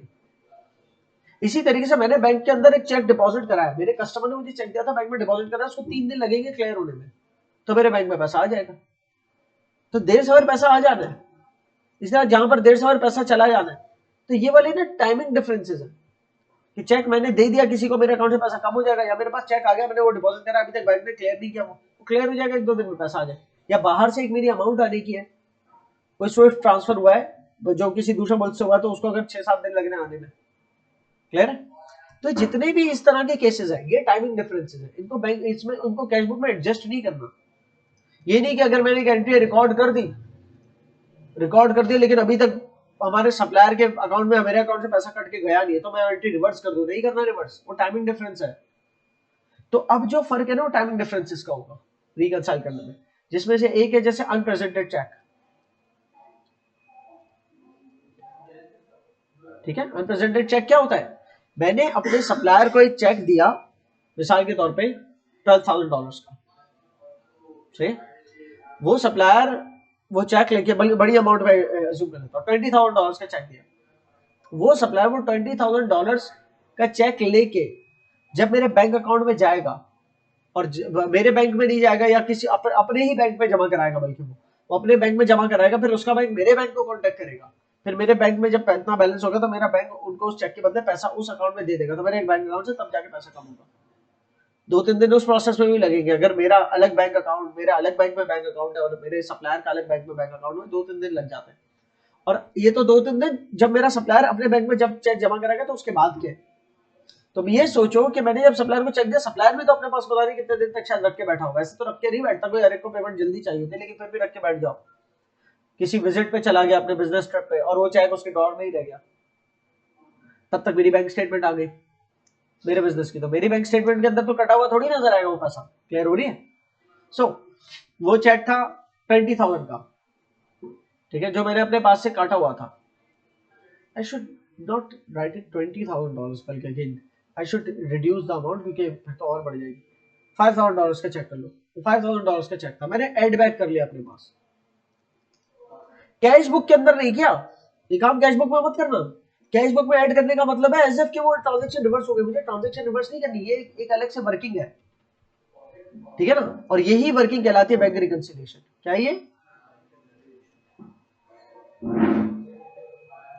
बैंक रिकंसिलिएशन होने से पहले मुझे अपना कैश बुक का बैलेंस एडजस्ट करना था, ये एडजस्टेड बैलेंस है कैश बुक का। मतलब क्या, मतलब ये कुछ ट्रांजेक्शन है जो वाकईतन हो चुकी है, बैंक चार्जेस कट चुके हैं मेरे पास से, मेरे कस्टमर ने जो चेक दिया था वो बाउंस हो गया, वो चेक नहीं है, वो पैसा नहीं आया, तो वो ट्रांजेक्शन रिवर्स करनी थी मुझे, उसकी एंट्री रिवर्स करनी थी, क्लियर है। तो वो तो एडजस्टिंग टाइप की एंट्रीज थी, लेकिन कुछ होती है टाइमिंग डिफरेंसेस वाली, जिसमें अनप्रेजेंटेड चेक एक मिसाल है। इसी तरह एक और मिसाल है अनप्रेजेंटेड चेक। तुम सोचो मैंने क्यों एड बैक करने का क्या अनप्रेजेंटेड चेक, क्योंकि मेरा जो ये बैंक बैलेंस आ रहा है एडजस्टेड, तो कहीं ना कहीं उसमें ये अमाउंट डिडक्ट होके आ रहा है, ये बैंक बैलेंस कैसे आ रहा है 45,000, ये 25,000 था, उसमें ये ऐड हुआ, उसके बाद में से कुछ लेस हुआ, तो ये बैंक बैलेंस बचा ना। अब ये 25,000 का जो आया वो सीडी था, ये 25,000 बैलेंस सीडी था, ठीक है ना, और वो बैलेंस सीडी जो है ना पूरे महीने का था, नवंबर के महीने का, जो मेरा नवंबर का महीना 1 नवंबर से 30 नवंबर, तो 1 नवंबर से 30 नवंबर तक का जितना भी टाइम पीरियड है, इस दौरान बहुत सारी ट्रांजेक्शन हुई होंगी, पैसा बैंक में आया होगा, गया होगा, आया होगा, गया होगा, वो सारी मैंने अपनी कैश बुक में रिकॉर्ड की होगी। तो मैंने गए हुए पैसों में एक चेक रिकॉर्ड किया होगा जो मैंने अपने सप्लायर को दिया था 5,000 का, तो मैं माइनस कर चुका था उसको, उसके माइनस होने के बाद ये 25,000 का बैलेंस आया होगा, और ये 25,000 का बैलेंस आया उसमें एक चेक माइनस हुआ होगा जो कि उस मेरे सप्लायर ने हालांकि जमा नहीं कराया, फिर भी अपने पास माइनस कर चुका हूं, तो यही 25,000 ब्रॉट डाउन हो रहा है, मतलब इस 25,000 में डिडक्टेड है, तो इस 25,000 में डिडक्टेड होने का मतलब है यहाँ पर मैं ऐड कर दूं 5,000, हाँ ऐड तो कर दो लेकिन यहां नहीं करो, क्योंकि यहां ऐड करने का मतलब हो गया कि अब वो पैसा जाएगा ही नहीं मेरे पास से, तो एंट्री रिवर्स करने वाली बात होगी, रिवर्स थोड़ी करनी है यहाँ पर, हम क्योंकि वो हमने चेक दे दिया, कभी भी जमा करा के कटवा लेगा मेरे बैंक से पैसा, सही। तो मैं यहां ऐड नहीं करूंगा, बल्कि उसको बैंक रिकंसिलिएशन की वर्किंग में ऐड करूंगा, सही है। और वो 5000 जो ऐड हो गया किस वजह से, क्योंकि एक डिडक्शन हुई भी थी, उसको आर्जी तौर पे ऐड करके जरा देखा 29,000 तक पहुंचता है कि नहीं। सिर्फ ये नहीं और भी है। फिर लेस करूंगा एक चीज, वो कहलाता है आउटस्टैंडिंग लॉजमेंट्स, या कह लेता हूं अनक्लियर्ड डिपॉजिट्स। मैंने बैंक में जाके, जिस तरह मेरे कस्टमर ने नहीं जमा कराया, मैंने भी किसी का चेक लेके रख दिया हो अपने पास शायद, और उसको बैंक डेबिट करके बैठा हुआ हूं मैं, हालांकि मैंने बैंक में जमा तो कराया नहीं। जब तक बैंक में जमा नहीं करा बैंक अकाउंट का बैलेंस ही नहीं बढ़ेगा मैं, लेकिन अपनी कैशबुक में डेबिट करके बैठा हूं, तो गलत है ना। या चलो हो सकता है कि मैंने बैंक में जमा करा दिया, लेकिन वो 3 दिन लेगा क्लियर होने में, तो वो अनक्लियर्ड चेक बोलो या आउटस्टैंडिंग लॉजमेंट्स बोलो या अनक्लियर्ड डिपॉजिट्स बोलो, कि अभी मेरे बैंक में पैसा जमा नहीं हुआ, लेकिन मैं बैंक डेबिट करके बैठा हूं, ठीक है। तो जो मैं बैंक डेबिट करके बैठा हूं, क्या उसको क्रेडिट कर दूं? नहीं, क्रेडिट नहीं करो, अभी जमा नहीं हुआ, बाद में हो जाएगा पैसा जमा। अभी मैंने चेक दिया हुआ है, बैंक ने क्लियर नहीं किया, या मैंने चेक जमा कराने में उनको भेजा और मैंने एंट्री डाल दी, समथिंग लाइक दैट। और पेयोल जो है वो बीमार हो गया, छुट्टियों पे जेब में रह गया, उसका पता नहीं, वो आज नहीं तो कल 10-15-20 दिन में जो भी है वो हो जाएगा जमा, वो बैंक में, और बैंक में बैलेंस मेरा बढ़ जाएगा। लेकिन जब तक नहीं हो रहा तब तक तो आउटस्टैंडिंग है ना, वो बाहर, बैंक से बाहर है वो पैसा, ठीक है। अनक्लियर डिपॉजिट्स भी बोल सकते हैं इसको, सही। तो ये मैं डिडक्ट करूंगा क्योंकि ऑलरेडी मेरे पास एडेड है। वो जो 25,000 का बैलेंस था, वो 25,000 का बैलेंस था, उसके वो जो 25,000 के बैलेंस तक हम पहुंचे पूरे नवंबर के महीने में, एडलेस करते हुए, तो एक मैंने अमाउंट ऐड कर दिया था, लेकिन वो अमाउंट ऐड करने का फायदा नहीं, क्योंकि वो बैंक ने क्लियर ही नहीं किया। तो जो क्लियरेंस प्रोसेस में वो अमाउंट में डेबिट फिर भी करके बैठा हुआ उस 25,000 में, तो उसकी वजह से 43,000 में उसका इम्पैक्ट आ रहा है, डेबिट हुआ हुआ अपने पास। तो उसको मैं खत्म करने के लिए आउटस्टैंडिंग लॉजमेंट्स को यहाँ पर इस 43 में से लेस करके दिखाऊंगा। एक बड़ा अमाउंट कर देता हूँ लेस, ये 45,000 है ना, लेट्स सपोज 25,000 लेस कर देता हूँ। 48,000 में से ये 48,826 में से 25,000 चले जाए अगर, तो बचता है 23,826, ठीक है ना। तो अब 23,826 में और 29,000 में कितना फर्क है, ठीक है। इस डिफरेंस से भी एक अमाउंट अज्यूम कर लेते हैं, 5,174 से। ये 5,174 क्या होगा टाइमिंग डिफरेंसेस के अंदर, आउटस्टैंडिंग चेक्स ना, आउटस्टैंडिंग चेक्स नहीं, एक्चुअली मैं अनप्रेजेंटेड चेक्स को ऐड कर चुका हूँ। इस अनप्रेजेंटेड चेक के अमाउंट को ही मैं जो है ना, मिसाल लंबी ना हो जाए इसलिए इसको ही मैं डायरेक्ट जो है ना 10176 कर देता हूँ, ठीक है ना।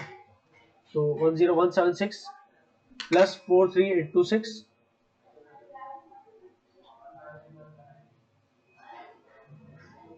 ये सब हमारी अज्यूम्ड अमाउंट है। 43,826 प्लस 10174 नॉट 6, इससे ज्यादा देगा, इसको 4 करो,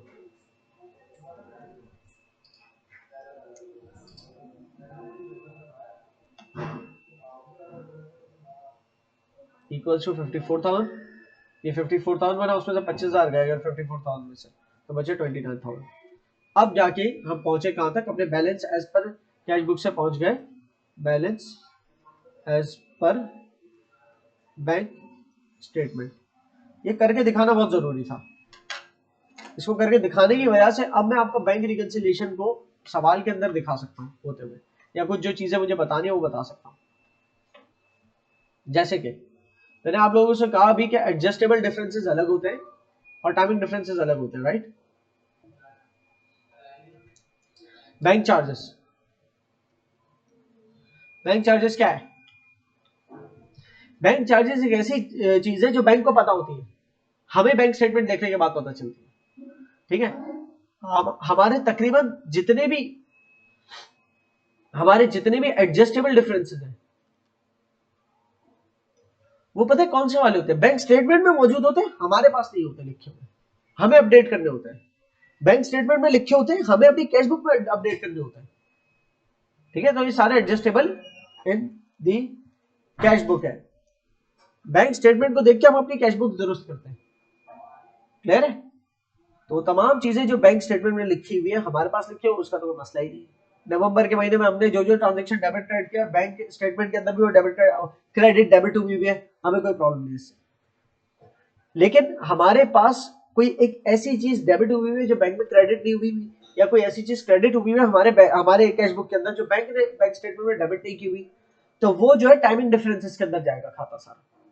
और ऐसी तमाम चीजें जो बैंक स्टेटमेंट के अंदर ऐड हुई भी है, मतलब क्रेडिट हुई भी है डिपॉजिट्स के अंदर, या डिडक्ट हुई भी है, या विड्रॉल्स के कॉलम में लिखी हुई है, जो भी बोलो, वो तमाम चीजें जो बैंक स्टेटमेंट में ट्रांजेक्शंस आई हुई है लेकिन हमारे कैश बुक में हमने रिकॉर्ड नहीं की हुई, जैसे बैंक चार्जेस, या हमें किसी ने ऑनलाइन पैसा भेजा, या हमें इंटरेस्ट इनकम मिली, या हमें डिविडेंड इनकम मिली, या हमारा डायरेक्ट डेबिट बिजली का बिल पे हुआ, ये सारी बैंक को पता है, हमने कैश बुक में रिकॉर्ड नहीं की। तो वो सारी बैंक स्टेटमेंट और हमारे दरमियान जो फर्क है ना, बैंक स्टेटमेंट में मौजूद होते हुए हमारे पास ना होते हुए वाला फर्क, हमें कैश बुक के अंदर एडजस्ट करना है सारा।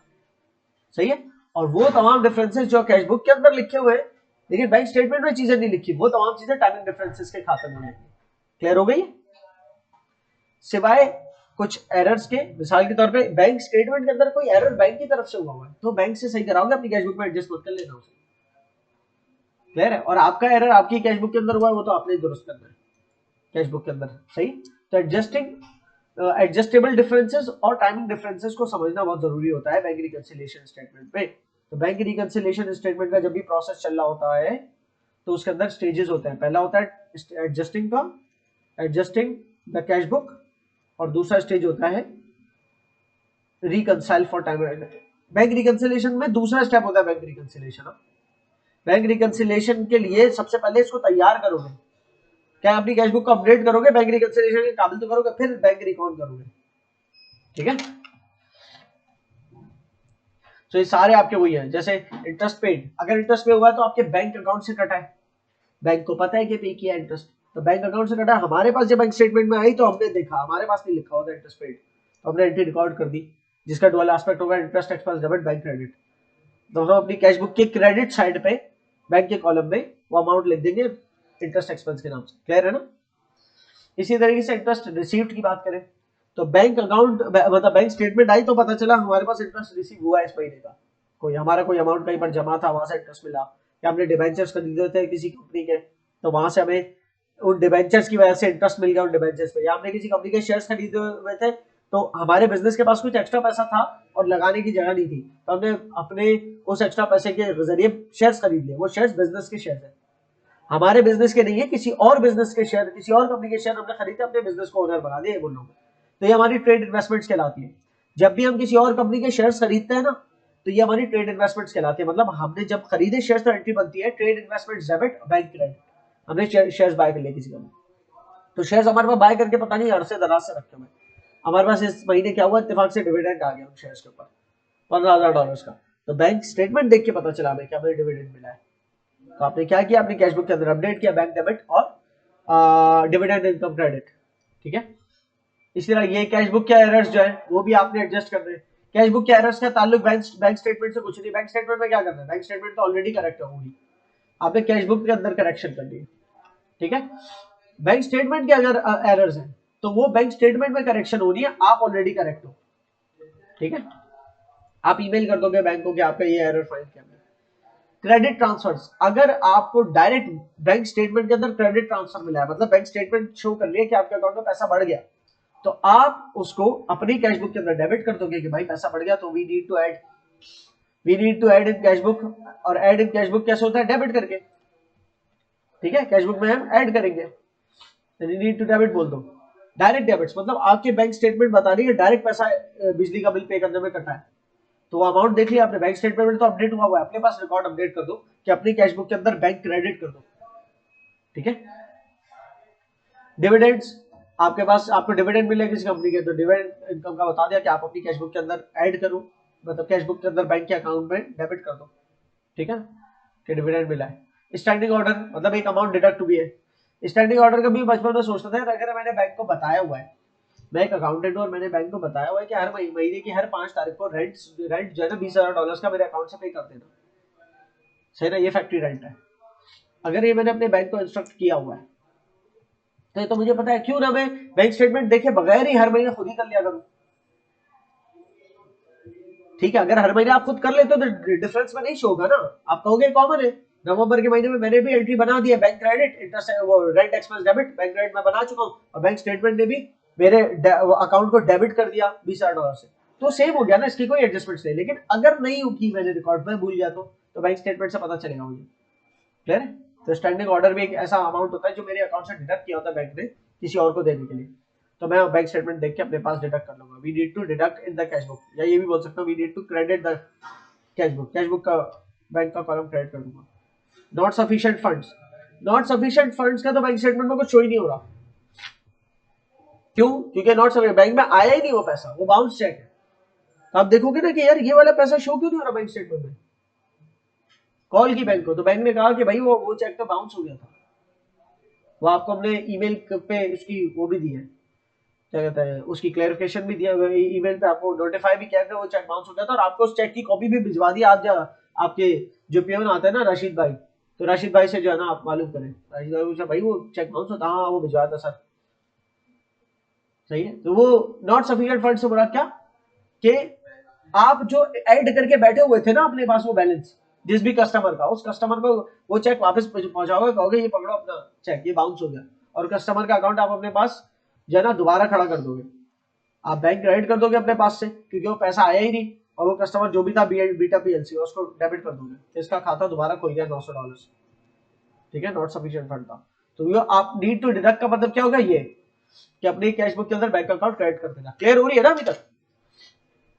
पढ़ोगे ना जब इसको प्रॉपर्ली तो सब और ज्यादा क्लियर हो जाएगा। Difference between direct debit and instant order मैंने ऊपर बता दिया। आइटम्स रिक्वायरिंग रिकंसिलिएशन, तो ऊपर जो थे वो थे आइटम्स रिक्वायरिंग एडजस्टमेंट्स।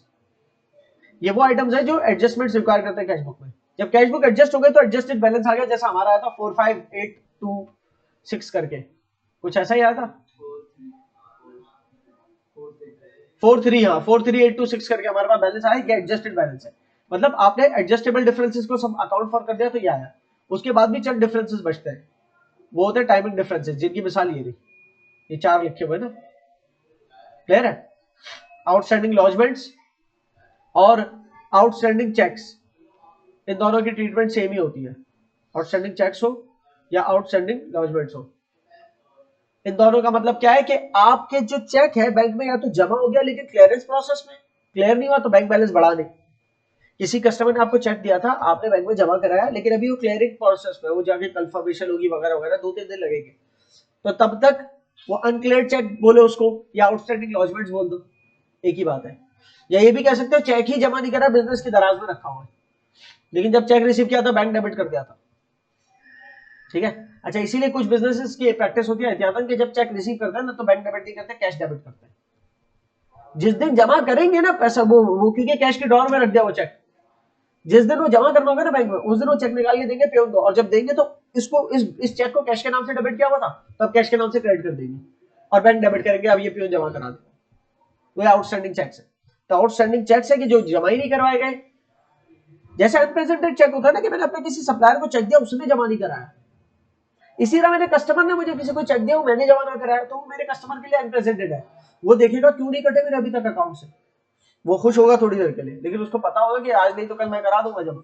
और जब तक मैंने जमा नहीं कराया, वो उसके लिए जो अनप्रेजेंटेड चेक था वो मेरे लिए आउटस्टैंडिंग चेक है कि मैंने प्रेजेंट ही नहीं किया बैंक में। ठीक है, लेकिन अनप्रेजेंटेड की टर्मिनोलॉजी जो है ना वो सप्लायर के साथ फिक्स रखना कि मैंने किसी को चेक दिया, उसने प्रेजेंट नहीं करवाया, और जो चेक मैंने नहीं जमा करा कि मेरे बैंक में पैसा आ जाए, जब तक वो मैंने नहीं जमा करा तो उसको मैं आउटस्टैंडिंग चेक कहूंगा। बैंक से बाहर खड़ा हुआ चेक है, आउटस्टैंडिंग का लफ्ज का मतलब समझ लो बस, वर्ड टू वर्ड पे चल रहे हैं। इस तरह आउटस्टैंडिंग लॉजमेंट्स है, आउटस्टैंडिंग चेक जैसा ही है कि जमा तो करा दिया लेकिन अभी वो क्लियरिंग प्रोसेस में, तो भी बैंक बैलेंस बढ़ा तो नहीं ना, तो सेम ही ट्रीटमेंट है। चाहे ये हो, इसको भी मैंने अगर अपने पास कैशबुक में बैंक डेबिट किया हुआ था लेकिन बैंक स्टेटमेंट में शो नहीं हो रहा कि मेरा पैसा आ गया, चाहे ये हो आउटस्टैंडिंग लॉजमेंट्स कि मैंने तो अपने पास बैंक कैशबुक में डेबिट शो किया हुआ है कि मेरा पैसा आ गया, लेकिन बैंक स्टेटमेंट के अंदर वो शो नहीं हो रहा, तो दोनों की ट्रीटमेंट क्या है कि मैं थोड़ी देर के लिए आर्जी तौर पे रिकंसिलिएशन के वक्त अपने पास से ये अमाउंट जो है ना डिडक्ट कर दूंगा, सब्ट्रैक्ट कर दूंगा। जबकि वो जो मैंने ऑलरेडी कैश बुक के अंदर अपने सब्ट्रैक्ट की हुई अमाउंट है ना कि मैंने अपने सप्लायर को चेक दिया, वो मैं एड बैक कर दूंगा आपके पास रिकंसिलिएशन के बाद। कैश एंड ट्रांजिट भी बड़ी मजे की चीज है। आपने चेक दिया या कैश दिया अपने प्यून को कि जमा करा दे, अब वो अभी तक जमा नहीं हुआ है वो, सही ना, मैंने भी फौरन नहीं बोला कि जमा करा दो, फुर्सत से जब मौका मिले तो ये अमाउंट ही जमा करा दे बैंक में। 2-3 दिन हो गए, उस दरमियान बैंक स्टेटमेंट भी आ गई, तो वो कैश आउटस्टैंडिंग है, वो बैंक में जमा नहीं हुआ, जैसे वो चेक मेरे पास रखा था। तो इसे कहते हैं कैश इन ट्रांजिट, के वो रास्ते में है ना, कैश रास्ते में, ये समझ लो। इसी तरीके से अगर मुझे एक ईमेल आई मेरे कस्टमर की कि हमने अपना पैसा अपने अकाउंट से चला दिया लेकिन वो अभी रास्ते में, मतलब 7 दिन लगेंगे पहुंचने में, सही है, तो मेरे बैंक अकाउंट में, हालांकि बैंक तो इलेक्ट्रॉनिक प्रोसेस है लेकिन कभी कभी प्रोसेस डिलेज होता है ना, क्योंकि खासतौर पे इंटर कंट्री इंटरनेशनल ट्रांजेक्शन के अंदर 2 अलग अलग ममालिक की ट्रांजेक्शन है, तो बैंक की बहुत सारी एक्टिविटी बीच में इन्वॉल्व होती है कंफर्मेशन वाली, तो एक प्रोसेस होता है। तो जब तक वो प्रोसेस कंप्लीट नहीं होगा, मेरे पास पैसा आया नहीं, मेरे बैंक में पहुंचा नहीं, जब तक मेरे बैंक में पहुंचा नहीं, हालांकि मेरा ईमेल तो आ गई कस्टमर से कि मैंने पैसा दे दिया और मैंने एंट्री रिकॉर्ड कर ली, ये बैंक स्टेटमेंट पहुंची तो पता चला तो पैसा आया ही नहीं मेरे पास, तो मैं उसको कैश इन ट्रांजिट की ट्रीटमेंट करूंगा। मतलब जो मैंने अपने पास ऐड किया हुआ है ना, कैश बुक के अंदर एडजस्ट नहीं करने की जरूरत है, उसको डिडक्ट नहीं कर देना कैश बुक में, लेकिन कैश बुक का जो एडजस्टेड बैलेंस है उसमें से लेस कर देना कि ये पैसा अभी बैंक स्टेटमेंट में नहीं पहुंचा, इसलिए मेरे कैश बुक का जो एडजस्टेड बैलेंस है उससे थोड़ी देर के लिए लेस कर दो, ताकि मैं बैंक स्टेटमेंट के बैलेंस तक तो पहुंचू ना, रिकंसाइल करना है। फिर ये जो मैंने, मतलब ये तो सारी बैक थ्योरी थी इसकी। अब जो है ना, उसके बाद आपको बैंक रिकंसिलिएशन का सवाल मिलेगा करने को, और मैं तो मतलब इसको स्टेजेस बताऊं, स्टेप्स बताऊंगा। पहला स्टेप क्या है, 4 स्टेप्स में मबनी है पहला स्टेज, देखिए बॉक्स टाइप का बना हुआ है इसके गिर्द। क्या है, सबसे पहले ये वाला हिस्सा जो है ना एडजस्टिंग का है, जो विद इन द बॉक्स बना हुआ है ना, ये एडजस्टमेंट है सारी। जब कैश बुक का बैलेंस एडजस्ट हो जाए तो उसके एडजस्टेड कैश बैलेंस से स्टार्ट करके रिकंसिलिएशन बनाते हो। क्लियर हो रही है? तो reconciliation statement it's quite like statement form, और जो एडजस्टमेंट्स है वो quite like T account form में होती है, कैश बुक की टी अकाउंट। क्लियर? तो सबसे पहला, compare bank account in cash book with bank statement, कि आपकी कैश बुक के अंदर जो बैंक अकाउंट का है, तो पूरी कैश बुक बना दो ना, बैंक का टी बना दो, शॉर्ट ये कर लो, चलो बैंक का टी अकाउंट बना दो, ठीक है ना। तो बैंक के कॉलम्स को कंपेयर करो बैंक स्टेटमेंट से, कि आपका नवंबर के महीने के लिए काम कर रहा है, 1 नवंबर से 30 नवंबर तक सिमिलैरिटीज जो है मार्क करो। सबसे पहले तो 1 नवंबर का ब्रॉड डाउन बैलेंस और बैंक स्टेटमेंट का ब्रॉड डाउन जो बैलेंस पहली तारीख का था वो सेम होना चाहिए, अगर वो भी सेम नहीं है तो मतलब मसले और पुराने, इसका मतलब है। क्लियर हो रही है? लेकिन आपका वो तो बराबर ही होगा, क्योंकि आप ये तो अज्यूम करोगे ना कि पिछले महीने के आखिरी तारीख को भी तो रिकंसाइल किया ही होगा ना, तो वो और बैंक का बैलेंस सेम हो गया होगा, तो फिर हमारा जो कैश बुक है वो ओपनिंग बैलेंस और बैंक स्टेटमेंट का जो बैलेंस है वो हम अज्यूम करते हैं सेम है।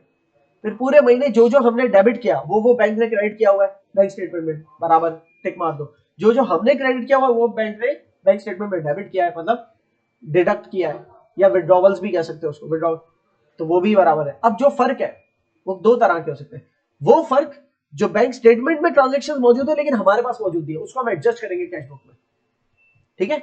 और वो ट्रांजेक्शन जो हमने रिकॉर्ड किए हुए बैंक स्टेटमेंट में रिकॉर्ड नहीं हुई, वो टाइमिंग डिफरेंस के खाते में आएगा, मतलब रिकंसिलिएशन के खाते में आएगा। क्लियर हो गई? और इस दौरान किसी किस्म के अगर एरर्स है तो जिसने एरर किया वही एडजस्ट करेगा उसको। कैश बुक के अंदर कोई किया हुआ एरर है तो हम कैश बुक के अंदर, मिसाल के तौर पे कैश बुक में गलती से 500 क्रेडिट की जगह 5000 क्रेडिट कर दिया, तो इसका मतलब कैश बुक को डेबिट करेंगे 4500 से, 5000 क्रेडिट और 4500 डेबिट का, दोनों का इफेक्ट क्या हुआ, 500 क्रेडिट का इफेक्ट बचा।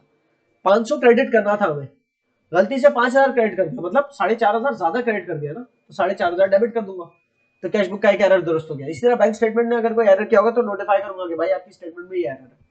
वैसे होता नहीं है, वो बड़ा कंप्यूटराइज सिस्टम होता है, but still there can be some error. कोई भी क्लर्क कुछ ना कुछ तो लिखता है ना कभी कोई क्लर्क बैठ के कोई नंबर्स वगैरह, तो कोई ना कोई एरर तो हो सकता है।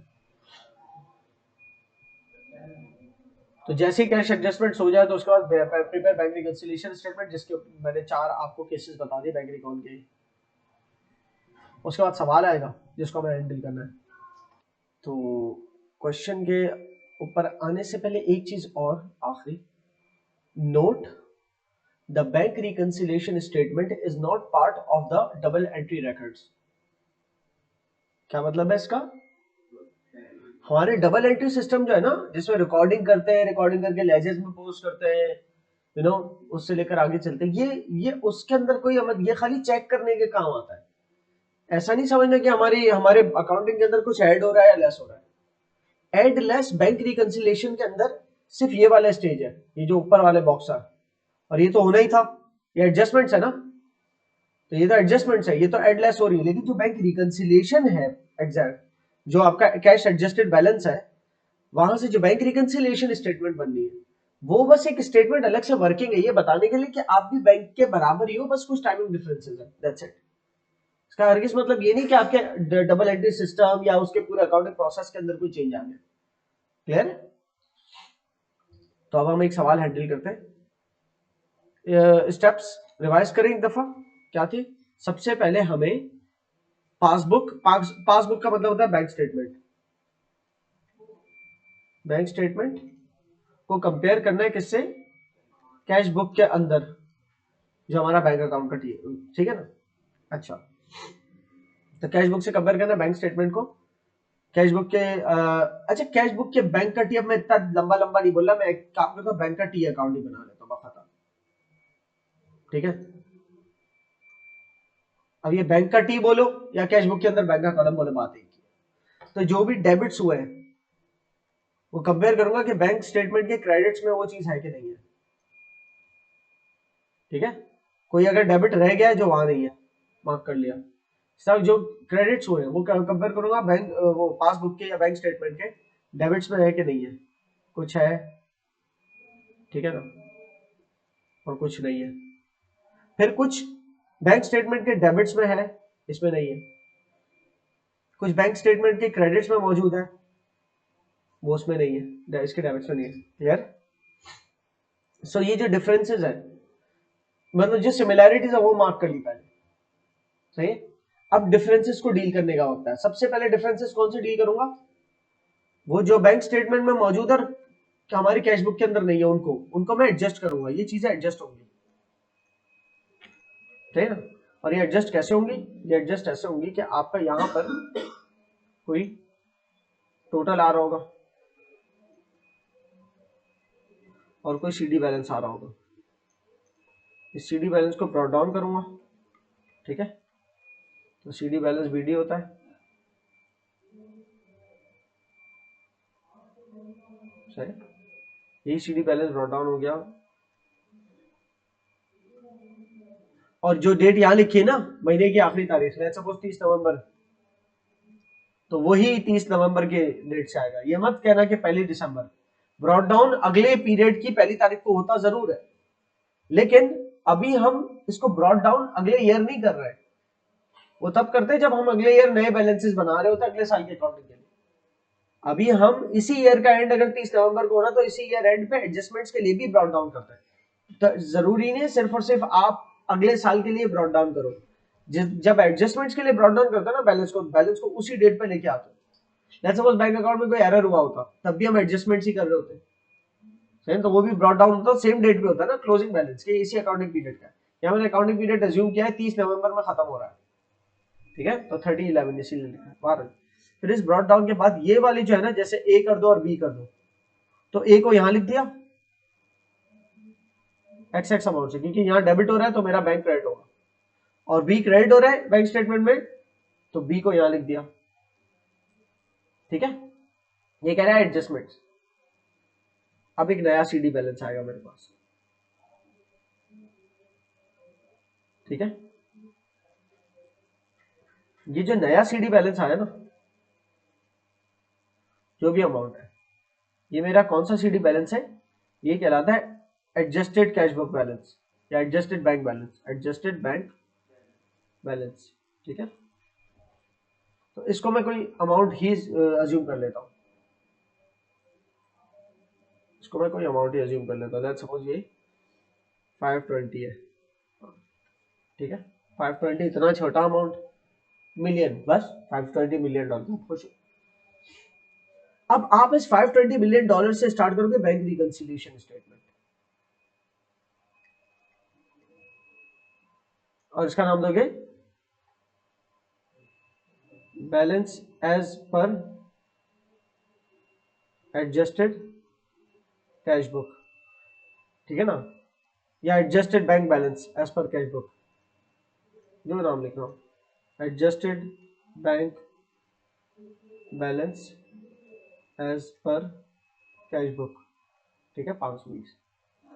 इसमें कुछ ऐड होगा, कुछ लेस होगा, कुछ ऐड होगा, कुछ लेस होगा, जो भी है। फिर आपके पास जो फाइनल अमाउंट आ जाएगा वो यहाँ पर लिखोगे आप, और वो it should be balance as per passbook. Passbook मतलब bank statement, passbook bank statement को भी कहते हैं, सही है।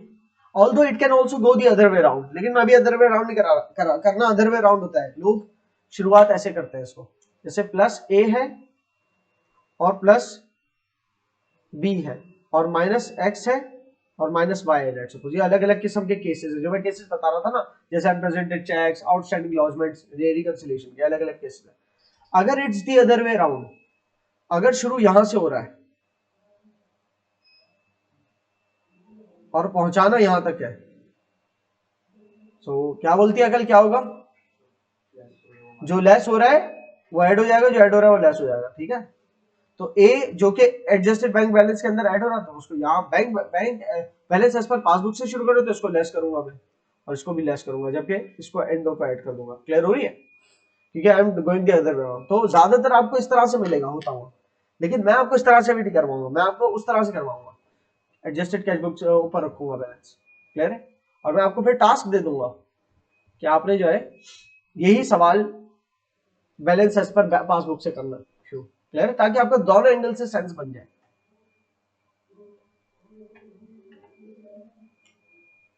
अच्छा, तो ये एक बेसिक हमारा रिवीजन था।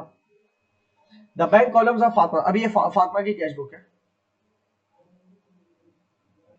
ये कैश बुक आपकी अभी फातिमा की बनी हुई है। ये किस काम आएगी? कंपेयर करने के काम आएगी। अभी हमें एक और स्क्रीनशॉट चाहिए, वो किसका होगा? पासबुक का या बैंक स्टेटमेंट का कह लो, वो ये रही।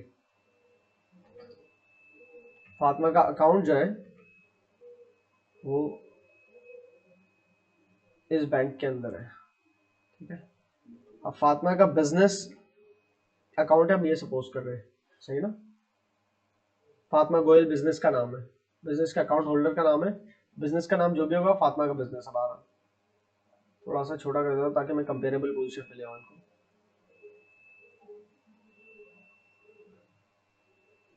अब मैं सिमिलैरिटीज मार्क करना शुरू करता हूं। बैलेंस एट स्टार्ट, हमारा ये कैश बुक है ना, कैश बुक को टी अकाउंट के तौर पे सोचो, ये टी अकाउंट के तौर पे सोचो बस, सही है। ये दो लाइनें लग गई, अब ये टी अकाउंट जैसा लग रहा है। तो ये opening balance, balance brought down बोल दो, पहली अप्रैल का बैलेंस 2970 और यहाँ भी 2970 है, बैलेंस मैच हो रहा है, ओपनिंग क्लियर है। क्लोजिंग बैलेंस 2834 है, ये भी पहले चेक कर लेने का। इसका क्लोजिंग बैलेंस भी 2834 होता तो आप कहते तो खत्म, प्रॉब्लम ही कोई नहीं, रिकनसाइल्ड है। यहाँ पर क्या लिखा है? ये बैलेंस कौन सा बैलेंस है? 2834 डेबिट बैलेंस, क्रेडिट बैलेंस। हाँ, सीडी लिखा क्रेडिट पे है, लेकिन वो ताल्लुक डेबिट से रखता है कि डेबिट साइड बाहरी है। और यहाँ पर क्या लिखा है? कौन सा बैलेंस है? ये करोड़ नहीं है, ये क्रेडिट बैलेंस है। तो सही है ना, जो हमारा डेबिट बैलेंस है उसका क्रेडिट बैलेंस होना चाहिए, लेकिन फर्क है, हमारा 2834 है, उसका 3092 है। 420 पैसा हमारे पास आया, क्या हमारे पास 420 आया वो क्रेडिट में देखेंगे डेबिट में देखेंगे? क्योंकि दिख रहा है डेबिट क्रेडिट में, इसलिए वैसे भी बैंक स्टेटमेंट के क्रेडिट बताते पैसा आया और हमारा डेबिट बताता पैसा आया। अगर 420 वहां लिखा होता तो गलत हो जाता, कंपेयर करना, वो अलग दो चीजें थी, ठीक है। और इसी तरीके से एक और बात बताओ, अगर क्लोजिंग बैलेंस 2834 ही लिखा होता लेकिन डीआर लिखा होता, तो मतलब बैंक स्टेटमेंट के हिसाब से डेबिट बैलेंस वो हमारे लिए ओवरड्राफ्ट कहलाया, वो तो उसका सीडी तो हमारे पास फिर यहां आना चाहिए, क्योंकि जो बैंक का डेबिट बैलेंस है वो हमारा क्रेडिट बैलेंस होना चाहिए, और जो क्रेडिट बैलेंस है उसका सीडी डेबिट पे आना चाहिए, सही ना। तो हमारे पास डेबिट बैलेंस शो रहा है और बैंक के पास भी डेबिट बैलेंस शो रहा है, ये गलत है, बैंक के पास भी क्रेडिट बैलेंस होना था। बहरहाल अभी केस वो नहीं है। अच्छा, और एक दफा जरा देख भी ले रहे हैं, 420 में हमारे पास पैसा आया है जेद आत्मानी के नाम से, मतलब ये हमारा यकीनन कस्टमर होगा, ठीक है ना, उसने ऑनलाइन ट्रांसफर किया होगा या हमें चेक दिया होगा, जो भी है, ठीक है। और यहाँ पर जो 420 आया वो देख रहे हो, चेक नंबर 6983 के उस आया। तो बस ये कुछ खास पता नहीं चल रहा है हमें, बस ये पता है जे दादवानी, बस आप अमाउंट से पहचानेंगे और क्या। क्लियर है? अच्छा जी, इसके अलावा एबीसी स्टोर 217 पैसा आया लेकिन क्रेडिट नहीं हुआ 217। 1460 की सेल हुई आपकी और बैंक में पैसा आया, तो यकीनन ये कैश सेल है ना, कि किसी ने आपसे माल खरीदा, हमने किसी को माल बेचा और उसने मेरे बैंक में पैसा दे दिया। तो ये डायरेक्ट मतलब कोई उधार वाली सेल है, डायरेक्ट कैश सेल है। कैश सेल का मतलब ये है कि बैंक में भी पैसा आ सकता है, जरूरी नहीं कैश ही आए फॉरन। तो हुई 1460, लेकिन यहाँ पर मेरे पास क्रेडिट नहीं हुआ 1460 से। तो ये दो चीजें मेरे पास ऐसी है जो यहाँ क्रेडिट नहीं हुई। इसके अलावा डेबिट, हमारे क्रेडिट देख लेते हैं और डेबिट हुआ कि नहीं। 234 मेरा क्रेडिट हुआ है, इसके पास 243, ये सेम नहीं है, ये दो अलग चीज है। 110 मेरे पास से पैसा गया है, क्या 110 गया है? हाँ गया है, ठीक है। 1372 मेरे पास से पैसा गया, 1372 जाते हुए नजर नहीं आ रहा। 517 मेरे पास से पैसा गया, जाते हुए नजर नहीं आ रहा। क्लियर है? तो ये दो बैलेंसेस और ये वाला और ये वाला, ये तीन बैलेंसेस ये हमारे पास कहां पर मौजूद है? कैश बुक में मौजूद है, लेकिन बैंक स्टेटमेंट में नहीं। ठीक है ना? तो हमें इनको ट्रीट करना है, इसको ट्रीट करना है और इनको ट्रीट करना है। लेकिन ये जो हमारे कैश बुक में मौजूद है और बैंक स्टेटमेंट में नहीं है, ये हमारे रिकंसिलिएशन के वक्त देखने हैं, अनलेस कि किसी किस्म का एरर हो। अगर इसमें किसी किस्म का एरर है तो हमें एडजस्ट यही के यही कर देना। लेकिन अगर कोई एरर नहीं है तो फिर ये चीजें जो यहाँ पर मौजूद है और वहां पर मौजूद है, टाइमिंग डिफरेंसेस कहलाएंगे और ये भी रिकंसिलिएशन में देख रहे हैं। लेकिन ये चीजें जो मेरे पास येलो से हाईलाइट करता है, बैंक स्टेटमेंट में मौजूद है लेकिन कैश बुक में नहीं आई, ये तीन आइटम्स, इनको एडजस्ट करना है। तो पहले एडजस्टमेंट करते हैं, रिकंसिलिएशन एडजस्टमेंट। तो पहले सबसे एडजस्टमेंट करने लगेंगे। ठीक है, क्या करेंगे जी? टी अकाउंट अपना बनाएंगे बैंक का, वही मतलब कैश बुक जो का बैंक का कॉलम बनाएंगे, बैंक अकाउंट। ब्रॉट डाउन क्या करेंगे? जो मेरे कैश बुक के अंदर कैरी डाउन है थ्रू 834, उसी को ब्रॉट डाउन करेंगे ना, उसी को तो दुरुस्त करना है। वो डॉलर की लाइन नहीं छोड़ी, सॉरी, $12 है जो भी है। ठीक है, 2834 ब्रॉट डाउन किया। और अभी ये वाले मुझे बैंक मेरा डेबिट हुआ है, मतलब कटे मेरे पास से, तो अपने बैंक अकाउंट में क्रेडिट करूंगा 243। सही है? इसी तरह बैंक मेरा क्रेडिट हुआ 150 से, तो मतलब अपने बैंक अकाउंट में 150 डेबिट करूंगा। और बैंक मेरा डेबिट हुआ है 95 से, तो अपने बैंक अकाउंट में 95 क्रेडिट करूंगा। लेकिन नाम भी तो लिखना है, बैंक चार्जेस है, जैसे बैंक चार्जेस। सर ये 243 क्या है? चेक नंबर 2388, पैसा कटा है हमारे पास, हमने कोई पेमेंट की होगी। ठीक है ना? इसको मैं क्या लिखूं? किसी सप्लायर को पे किया होगा तो नाम नहीं लिख सकता मैं, अब नाम नहीं है मेरे पास कोई, परचेजेस लिख देता हूं। ठीक है, परचेज, किसी किस्म की परचेज की होगी, कुछ भी लिख दो लॉजिकली, कोई जो समझना लिख दो, ये नहीं गलत हो यार, कुछ है नहीं तो क्या करूं? अल्लाह रखा लिमिटेड तो नहीं लिख सकता इतना ही अलग से, एबीसी को लिख दो, चलो खैर है, चाहो तो नाम भी लिख दो, लेकिन मैं परचेज लिखना ज्यादा सूटेबल है मेरे लिए, क्योंकि सबसे ज्यादा ऑफन ट्रांजेक्शन यही होती है, आप कुछ खरीदते हो। अच्छा, इसके अलावा मेरे पास पैसा आया 150, इसका लिखा हुआ है कि डिविडेंड है, क्या लिखूंगा इसको मैं? 150 डिविडेंड की सूरत में आया मेरे पास बैंक में, डिविडेंड इनकम। ठीक है ना? मैंने किसी कंपनी के शेयर्स लिए होंगे तो उसके मतलब मुझे पैसा मिला। तो अब मेरे पास सीडी बैलेंस आ जाएगा एक, सही है? बाहरी साइड ये लग रही है 2834 प्लस 150, यहाँ पर कर दूंगा, दोनों तरफ ये वाली साइड लिखूंगा, फिर इस दोनों तरफ लिखी हुई साइड में से ये दो माइनस करूंगा, जो भी हो जाएगा सीडी बैलेंस में जाऊंगा। ठीक है, वो देख लेते हैं सॉल्यूशन के अंदर। या यहाँ ये दो तस्वीरें तो मैंने ले ली थी। अरे ये क्या लिखा है? Oh no no no no, एक चीज अभी वो कर लेते हैं, करेक्ट कर लेते हैं। It's discovered that Fatma made an error on 10 April and recorded purchases as 234 when the correct figure was 243। ये जो 243 लिखा है ना, ये इसने किया है रिकॉर्ड 234 से, ट्रांसपोजिशन एरर करके बैठी हुई है। इसने परचेजेस 243 की जगह, परचेज 243 की जगह कितनी लिख दी? 234, 9 से कम लिखी, तो 9 से और परचेजेस करनी है। ओके फाइन, ये यूं नहीं होगा हल, ये देखा जाए तो ये एंट्री हुई भी है, देखा जाए तो ये वाली एंट्री भी हुई भी है, बस फर्क कितना है, ये वाली एंट्री भी हुई हुई है, ये वाली भी हुई हुई है, बस इसमें फर्क कितना है 9 का, कि इसमें 9 ऐड करना है मुझे क्रेडिट साइड पे, तो 9 क्रेडिट करना है परचेजेस के नाम से। समझ में आई कि परचेजेस 243 की हुई थी, आपने सिर्फ 234 क्रेडिट किया हुआ है, तो 9 और क्रेडिट कर दो परचेजेस, ठीक है, ये परचेजेस सही, ओके फाइन। तो बस अब हमारे चंद डिफरेंसेस रह गए फिर तो 243 वाला भी हो गया, 243 वाले में बस एक 9 का फर्क डालना था, वो हो गया। अब 150 और 95 इसके अलावा, तो अगर हम देखते हैं यहां तक क्या हुआ है, ये मार्किंग हो रही है, ठीक है ना, फिर 2834 ब्रॉट डाउन किया जैसे मैंने भी किया वहां ब्रॉट डाउन, ठीक है। उसके बाद ये मार्किंग के अलावा तुम देख रहे 243, 150 और 95 रह गया, तो हमारा भी ये 3 रह गए थे। 243 और का जो कंपैरिजन था वो 234 के साथ था, 9 का डिफरेंस था ये, ठीक है बहरहाल। तो ये इसको हमने वो करके फिर इसको सॉल्व किया और ये यहाँ पर सॉल्व हो रहा है हमारी उसकी कैश बुक। अब वो मैच कर लो, तो ये हमारे तहत है बैंक अकाउंट का बैलेंस, और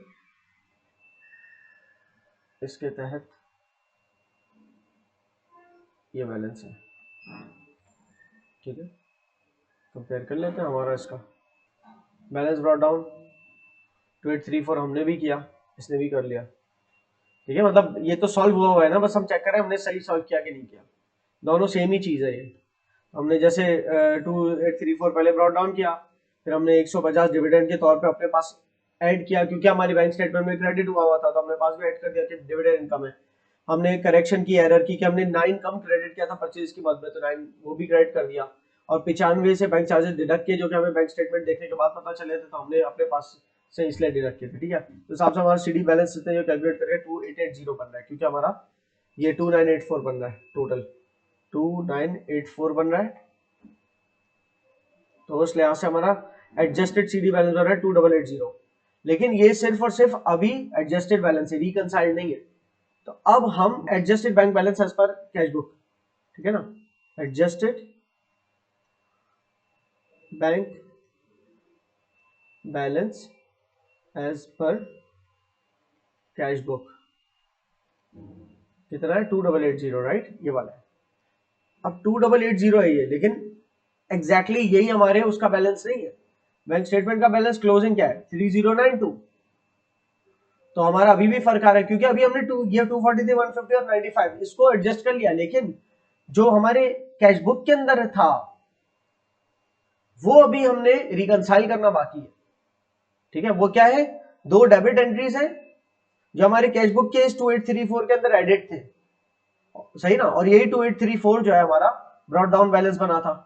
तो इस 2834 के अंदर दो ऐसे डेबिट्स एडिड है जो कि बैंक स्टेटमेंट में क्रेडिट नहीं हुए थे, और इसी तरह एक दो तीन तीन ऐसे, तीन नहीं बल्कि 234 वाला तो अकाउंट फॉर हो गया ना परचेज वाला, 1372 और 517, ये दो अमाउंट ऐसे डिडक्टेड है हमारी कैश बुक के अंदर ऑलरेडी, जो हमारे बैंक स्टेटमेंट से नहीं हुए थे, तो अब इनको ट्रीट करने का वक्त आ गया, ठीक है।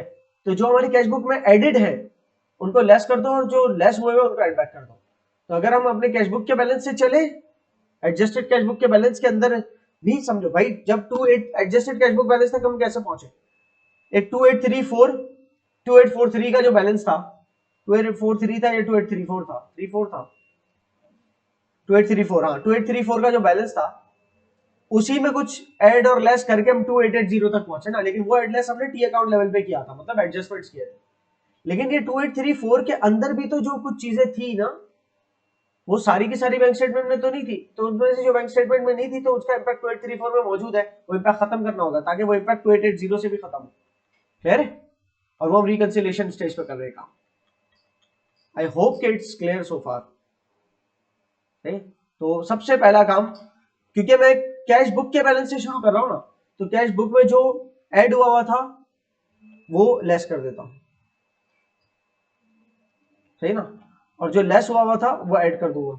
तो ऐड क्या हुआ था 217 1460, 217 कैश बुक के अंदर बैलेंस में ऐड हुआ था, उसको इसलिए लेस कर रहा हूं क्योंकि ये 217 हमारी बैंक स्टेटमेंट के अंदर ऐड नहीं हुआ था।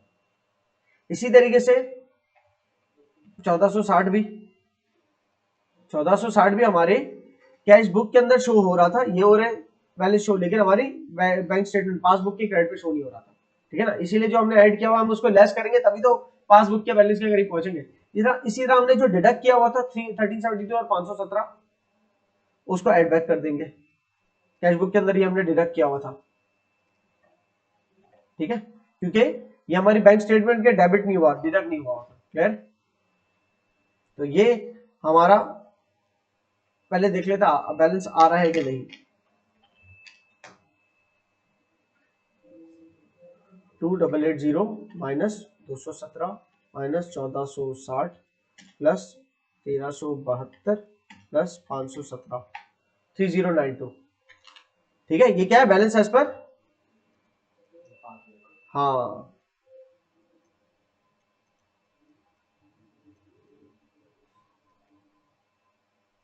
अगर मैं बैलेंस एज पर पासबुक से शुरू होता 3092 से, तो 217 ऐड करता कि एक चीज जो कैश बुक में मेरे ऐड हुई हुई है तो मेरी पासबुक में भी ऐड होनी चाहिए, मैं फिर उसको उस नजर से देखता। एज पर पासबुक जो बैलेंस था 3092, इसके अंदर कुछ अमाउंट है जो ऐड नहीं हुआ, वो कौन सा है, जो कैश बुक में ऐड हुआ था, जैसे कि ये 217 और 1460 कैश बुक में ऐड हुआ तो पासबुक के बैलेंस में भी ऐड करो 217 और 1460, और जो कैश बुक से डिडक्ट हुआ है 1372 और 517 वो पासबुक से भी डिडक्ट करो 1372 और 517। तो जो आंसर आएगा वो क्या होगा, बैलेंस एज पर, हाँ balance as per cash book, adjusted balance as per cash book. ठीक है, 3092 प्लस 17 प्लस 1460 माइनस 1372 माइनस 517 2880, ये था मेरा कैश बुक का एडजस्टेड बैलेंस।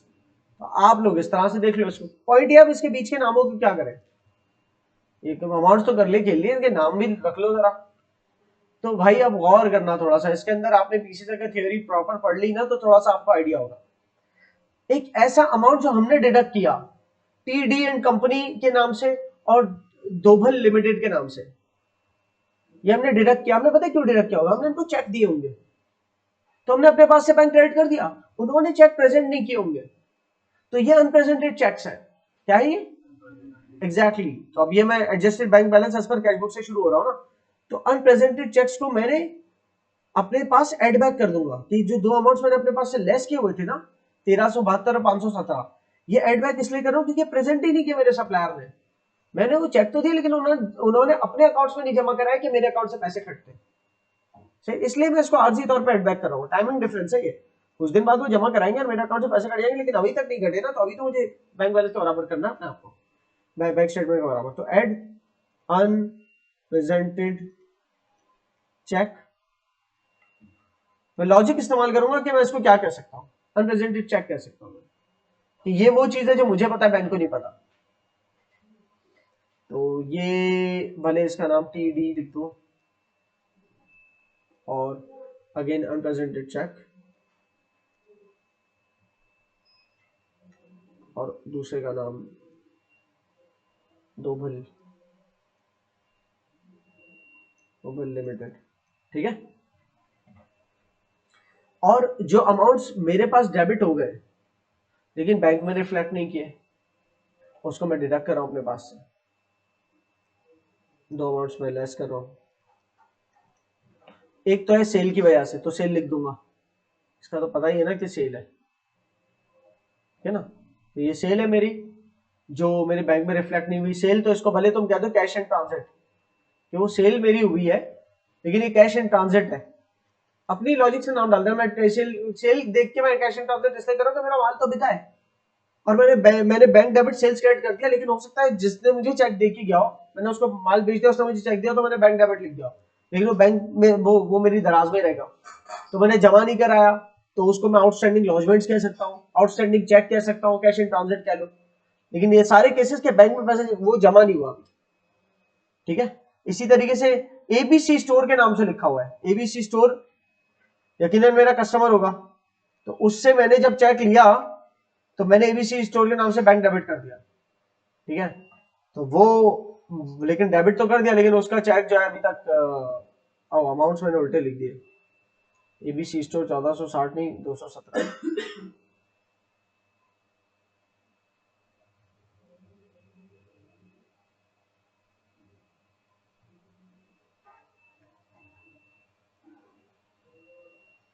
ठीक है, तो इसको आप कह दो भले, हो सकता है ये आउटस्टैंडिंग चेक हो कि मैंने अभी तक जमा ही नहीं करा बैंक में, या अनक्लियर्ड चेक हो।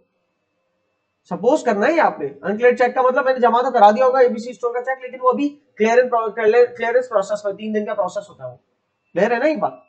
तो इस तरीके से आप, लेकिन अगर यही सारी चीज वहां पर हो रही होती,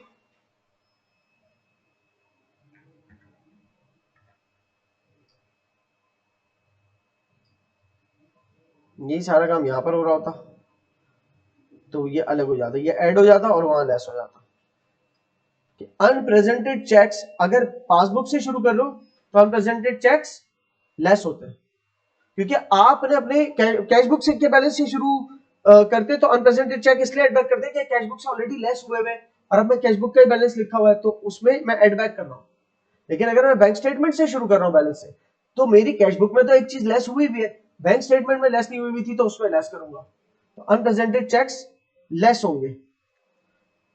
अगर मैं बैंक स्टेटमेंट के बैलेंस से स्टार्ट करूं तो अनप्रेजेंट चेक्स क्यों लेस होंगे? क्योंकि वो चेक्स, अनप्रेजेंट चेक्स का मतलब ये होता है कि वो चेक्स जो हमने हमारे सप्लायर्स को दिए, तो वो देते वक्त हमने कैश बुक से डिडक्ट कर दिया अपने कि हमारा बैंक क्रेडिट हो गया, और अब रिकंसिलिएशन हम बैंक स्टेटमेंट या पासबुक के बैलेंस से शुरू कर रहे हैं, तो उसको डिडक्ट करना बाकी है, वो हम तो डिडक्ट कर चुके हैं। समझ आ रही बात? आप ऐसे कर लो।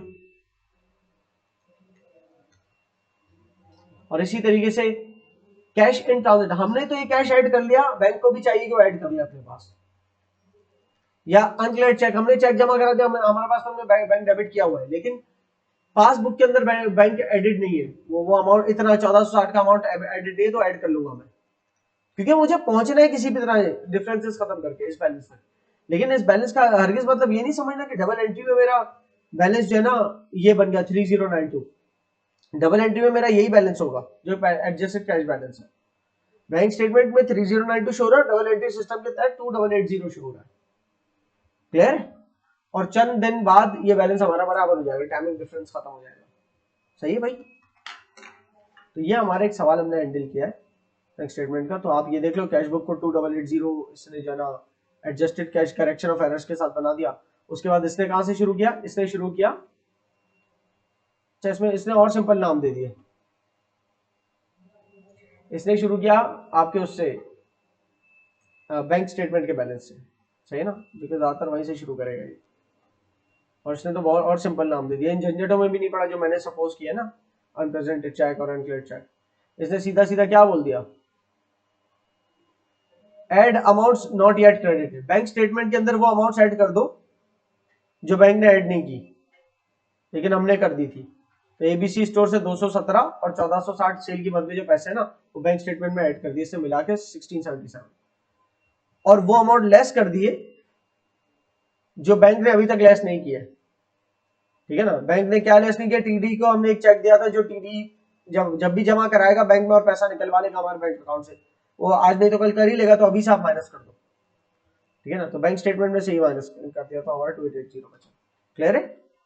इस सवाल को आपने खुद से पूरे तौर पर सॉल्व करना है, नंबर 1। नंबर 2, आपको अगला एक सवाल मिलेगा बैंक रिकंसिलिएशन का। ठीक है ना? इसको भी आपने सॉल्व करना है। इसमें भी आपने एक बैंक मतलब ये इसमें कोई भी टी अकाउंट नहीं बना हुआ, तो सवाल को पढ़ पढ़ के ही आपने सॉल्व करना है। सही ना? पहले तो पहला टी अकाउंट बनाना है मे बी, ठीक है, उसे वो बना के फिर किसी किस्म का एडजस्टेड बैलेंस निकालना, समथिंग लाइक दैट। आप उसको देखोगे, खुद ही हैंडल करोगे, मैं ज्यादा इसके ऊपर बात नहीं करूंगा। इसका आंसर भी मैंने नहीं अभी दिया हुआ, मैं बाद में नोट्स में ऐड कर दूंगा इसका answer. Adjusting the bank balance in the cash book, पहले यहाँ पर टी बनेगा एडजस्ट करने के लिए बैंक बैलेंस को, ठीक है, बैंक का टी बनेगा, और यहाँ पर भी एडजस्टेड बैलेंस आपका बैंक का, तो वहां पर एडजस्टेड बैलेंस आ गया। उसके बाद आप यहाँ पर बैंक रिकंसिलिएशन स्टेटमेंट बनाओगे। बैंक रिकंसिलिएशन स्टेटमेंट यहाँ दोनों बना लिए, इतनी जगह खाली है ना, दोनों बना लिए। पहली बना ली starting with cash adjusted balance, cash book वाला एडजस्ट बैलेंस से शुरू करके as per bank statement balance लेके आना है। दूसरी बनानी है starting with the bank statement balance और as per cash adjusting balance तक पहुंचाना है, ताकि आपको दोनों मिरर के दोनों दिख जाए आपको। क्लियर है? उसके बाद advantage of bank reconciliation, you just see it, कि आप किसी किस्म के एरर्स को डिटेक्ट कर सकते हो, बैंक बैलेंस एक्यूरेट है ये इंश्योर कर सकते हो, फ्रॉड और एरर डिटेक्ट हो सकता है, एक्यूरेसी डिटेक्ट हो सकती है। इस तरह आपको ये पता चल सकता है कि बैंक ने मतलब बैंक के अंदर ऐसे क्या क्या अमाउंट है जो अभी तक क्रेडिट नहीं हुए हैं, ठीक है ना, बैंक स्टेटमेंट में। मतलब हमारे पास, हमने अपने पास तो गिन लिए, लेकिन बैंक अकाउंट में हमारे शो नहीं हो रहे, रिफ्लेक्ट नहीं हो रहे, वो कौन से अमाउंट है। इसी तरह कौन कौन से हमारे ऐसे सप्लायर हैं जिन्होंने अभी तक बैंक में पैसे नहीं जमा कराए।